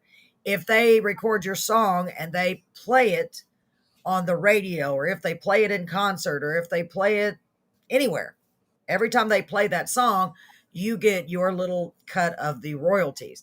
And like I think on the radio, I think I read a while ago, the other day I was reading it. I think it's 9.1 cents for every play. And that is not very much. However, my friend Beto Ramon, who's written, I always talk about him, he's written hundreds of songs and they all play on the radio. He sent me a copy. No, he didn't send it. I'm sorry. I saw on the other songwriting group I belonged to years ago that it can add up very quickly. They send them out every quarter. And it can be. Imagine how many radio stations are out there, how many places are they going to play the music, and how, you know, one song from one radio station in one day. How many cities do you have radio stations? And you go off and you look at that. And then so you get 10 cents a song, but if there's 1,000 cities in the state, exactly, that adds up. And then you have how many cities and how many states do you have? So then you multiply that, and then next thing you know, you're making $1,000 a day just off of royalties. Exactly. Wow, I didn't know about the CCLI, Christian Copyright Licensing International. So that's if you're going to license your songs internationally. Christian song. Wow, that's good to know, Jerry. I mean, none of mine, well, I would call them Christian-based songs like Toys in Heaven. I don't know how to classify it because it's definitely not a gospel song, but I have several that are Christian-based. So I don't know if that is where I would need to check into. Maybe I should check into that. I'm going to, well, I can't really copy it. It'll be on the screen. Let me see. I'm going to put that on the screen for anyone. Yeah, I've never even heard of them. See, there's so many different things. Well, I don't know. I was looking into that because I was like, if they have a new thing called, Brett, what is the name of that thing? Astro Kid and stuff like that. Have y'all seen the commercials for that? Mm-mm. Jerry, have you seen them? Well, they have like Astro Kid online because everything is going to digital media now. Everything, pretty much, especially with music. Yeah. So Astro Kid, and there's a lot of others. You post with them, and they, no matter what social media, I've already been checking into it. That's what I'm planning on doing. Maybe, no matter what social media site you post your song to, like whether I'm talking, you know, like YouTube, Apple Music, you know, any of those. Churches pay into it to download videos. Oh, okay. So you use DistroKid. So, see, I wish I would have talked to you earlier because I don't know anyone that has it. DistroKid. Huh. So, what do you think? What are your recommendations about the DistroKid? See, we need to, because I need help because a lot of this I'm trying to learn it, and it's that's whenever y'all collaborate offline and y'all figure out how to do that because that'd be cool for you. Because I know a lot of your songs are kind of like in that gospel, not gospel, I guess, but a lot of your songs are in that Christian type. So and they go into it and download videos. So, what do you think about DistroKid? Do you like it, Jerry? And is it helping? I mean, are they? I don't know how to word it. They're supposed to. It's almost like they protect your songs as well. Yeah, but I keep saying, don't worry about copyrighting them because it's 1,000,000 to 1 that somebody would steal your song, and that's probably true. But if there's a way to do it just to be safe, why not do it? You know, that's what I say. Just in case, you never know. Yeah, you never know. Yeah, so I've been looking into a lot of that stuff. So that let me look at that again. Hold on. That's interesting because I've never even heard of that one. See, I'm learning all kinds of stuff. Paul, where'd it go? I'm sure you are learning a lot of stuff. I think we're all learning. It's Even good. who's And listening see, is actually learning. I'm gonna write that down just so I can check it out tomorrow. CCLI. Can I look it up like that? Yeah. If you go on Google, type in CCLI or Christian Copyright Licensing International, type it in there, and boop. I don't think I can write all that Well, fast. If you just Let put me see. CCLI, I'm gonna go to Google real fast. I'm just gonna. Oh, you can do it. If you find it, message it to me. Yeah, because I'll forget. I really, really will. So, do you like DistroKid, Jerry? Has it been helpful, useful, or is it a waste of money? I think it's free. Why would I it don't be a even waste know. of money? I don't know. It's okay. They put it on multiple. Oh, that's right. Okay, so yes, that's what I thought, Jerry. It's confusing. I'm trying to. So they take your song, and not only do they put it. Thank you, Paul. Man, you're awesome. Thank you so much. Because I can't do that while I'm on here. I can't. Let me see if it'll let me copy it and put it. They put your songs on all of the different social sites, like I said. So that's nice. That's helpful, isn't it? Hold on, I'm trying to figure out if I even have Word on my desk. I don't even know. Hold on, because if I don't put it down, you probably have Notepad or something. can you? Like that. Yeah, probably not. Is there any way you can message it to me, Paul, please, in my messenger? Oh yeah, you're in the messenger. Yeah, you're the best. Thank you so much. That's interesting, just because I'm checking into it. So they put it on multiple platforms: Spotify, YouTube, most of them. Yeah, that's pretty cool. And you are. So have you gotten people? And every time somebody downloads it, I know it's not about the money, but I think I heard like it's like somebody put on there. It's like 3 cents a download. You'd have to download hundreds of thousands of them to make any money. But it's not about, you know what I mean? I see why people are putting all their stuff on social media though, because they said the ways of the way that you used to do music is pretty much gone. So thank you, Paul. I got it. Thank you so much. Wow, Jerry, that's interesting. If you have any advice, I'll check out that for sure. But I don't know what they classify as a Christian songwriter. I mean, if I have songs that have Christian values in them. The website will probably go into detail and tell you everything that qualifies. Oh, that's true. I'll check it out. You have to go to the website and actually do that. And actually, they'll have all the information on there. I'll check it out. Writing's the same way. You have to find different publishing companies. You know, they look for certain types of writing style. They look for certain types of things. And because I have looked into traditional publishing. I think I've sent my book in once, but that was a long time ago, and it wasn't worth publishing then. Yeah. And now that I've actually did this, that's when I was like, man, do I really want to do this? And it's like I just don't want to travel. No, when my kids are small, I don't want to do it. No, you have the babies, and everybody's got so many obligations. Yeah, Jerry, thank you. I'd appreciate that, because I mean, I'm trying to figure out the next step once I get the CD done, you know, because it's finally everything's starting to come together. Praise God. I mean that literally. So I'm trying to figure out to promote my songs. Why not? Why would I not try it? You know what I mean? Right, Paul? Yeah. You got to at least try it, because if I keep saying God gave you a gift, you got to use it. If you don't use it, what's the point? It's just going to sit there on a shelf in a book and a tablet, which I got plenty of those. I know you do too, Jerry. But I'm proud. You got yours on DistroKid. I can't even say it. And all that too. Wow, that's awesome, man. So, yeah, I'd like to talk to you later and see. I'm just curious how all that works. If you've had a lot more experience, because you actually are doing it right now. That's wonderful. And I've done it for years. I've written, but I just now got the opportunity to try to move forward. Really, right? What's awesome is you actually have someone who's done this, and and he can actually lead you in the right direction of like, okay, these are the mistakes that I've made. Yes. You know, and help you out. See, his main platform is YouTube. A lot of people's platform is YouTube. Yeah, that's what I hear. And he said you can talk offline, and that's awesome, because you can actually get a lot more information that way. That is so awesome. Thank you, Jerry. Well, you know what? It's already after 10 o'clock, Paul. We didn't laugh as much as we usually do, but we were talking about stuff. I know we were really getting into stuff, but I'm nervous for you about your camping trip, your hiking trip. Please be careful. I'll talk to you before then. You want a good laugh? Yes, of course. Okay. Always. So always talking about diving head first into things. Yes, I you don't were know if going to y'all can finish hear the that. Sorry. gunfire behind me, but that's my son playing Call of Duty. I've already told him to put his headphones on, but Oh, I don't hear 7-year-old. it, but I Oh, hear you don't hear something, it? but I don't know Oh, what it okay. is. Yeah. Yeah. So anyway, we have all these cats in the house. Yes. Oh God, we have 5 cats, and we have a Oh, that's huge too one. many. We have a That big huge one. the new cat. Yes. So Crystal had the idea of we're gonna build a catio. Yes, you had talked about that before. Okay, so you You're know what a not. catio? No, So you I'm called building. it something else before. Yes, well, it's called a catio, which is a cat patio, It's a good idea. and we're gonna build it on our deck. And we went to Lowe's yesterday and bought all the wood and everything. So you literally are going to build it? We're gonna build a catio. So I don't know if Kimmy or Donovan drove by our house and they're like, "What's all that wood in the back of the truck?" That's what we're doing. We are building a catio.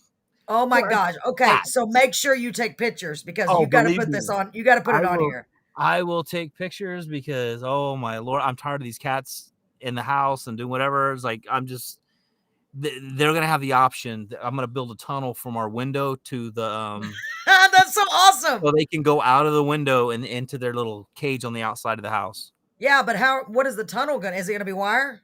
Yeah, it's gonna be chicken wire. You are going to do it? That's Yeah, exactly what I yeah. want to do with a dog. Oh my God, I can't wait to see how this works out. So Yeah, you're going to put a cat window or a cat door? yes, it's gonna be a cat door at our window, Oh my gosh, that's and so they're gonna be cool. able to go in and out, and they'll be able to go down the tunnel and into their little Smart. patio. It's going to be And like a then- giant hamster cage, right? Right. Pretty Basically. much. But it's also going to be something where if you want to go out and spend time with the cats, you can actually go in there or if it's raining, because I want to put a roof on it as well. Yeah. So it's going to be like a patio for, a roofed patio. So if we have friends over, if y'all want to come over and y'all want to go outside, we'll actually be able to go inside of this. And we're going to have, it's going to be closed in so the cats don't get away, right? well, it's going to have chicken wire all the way around it. I see. But I'm picturing it in my head. I'm also going to have the option to pull down the sides. So if it gets cold or something, we can actually be outside and. That's so cool. I can't wait to.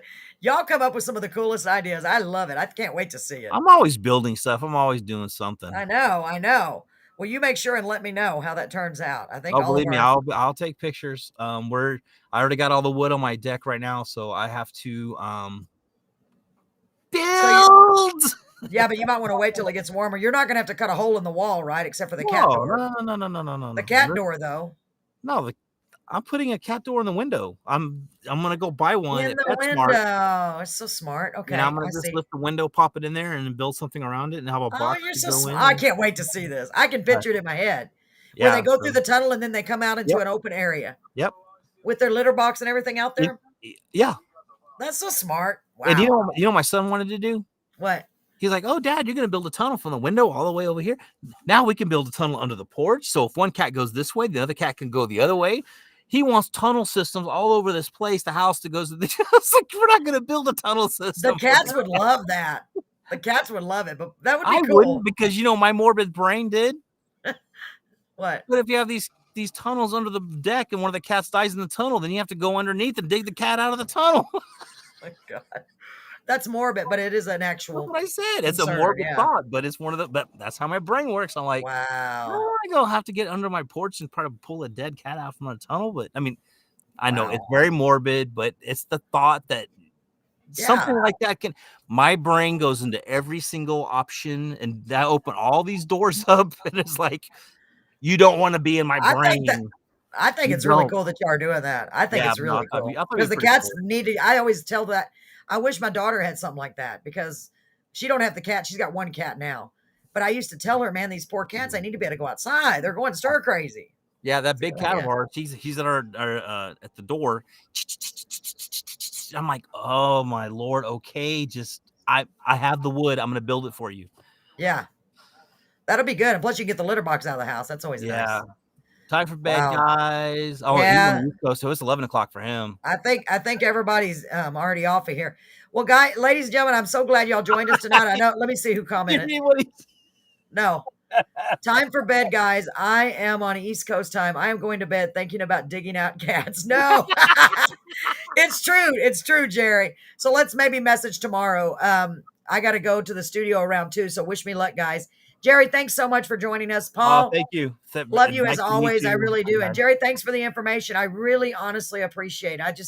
I thank God for bringing us together for whatever reason. I know you're gonna be able to help us a lot, and hopefully we'll be able to help you. I'm gonna ask tomorrow about him translating those songs to Spanish for you and see what I can do. Take care of yourselves, guys. We love you all. Yeah, good Have night. a wonderful Good night, night. And sorry we didn't laugh as much tonight, but I love doing this. I hope y'all had fun. Thank you, Jerry. I'm just going to practice, he said tomorrow. So I'm excited, but it's Toys in Heaven and I can't wait. He already has the music. It's going to be awesome. Wait till you hear it, Jerry. And I'm going to sing it with more emotion. So even though I like the recording, I'm going to sing with him. And I'm going to use the old music, Paul.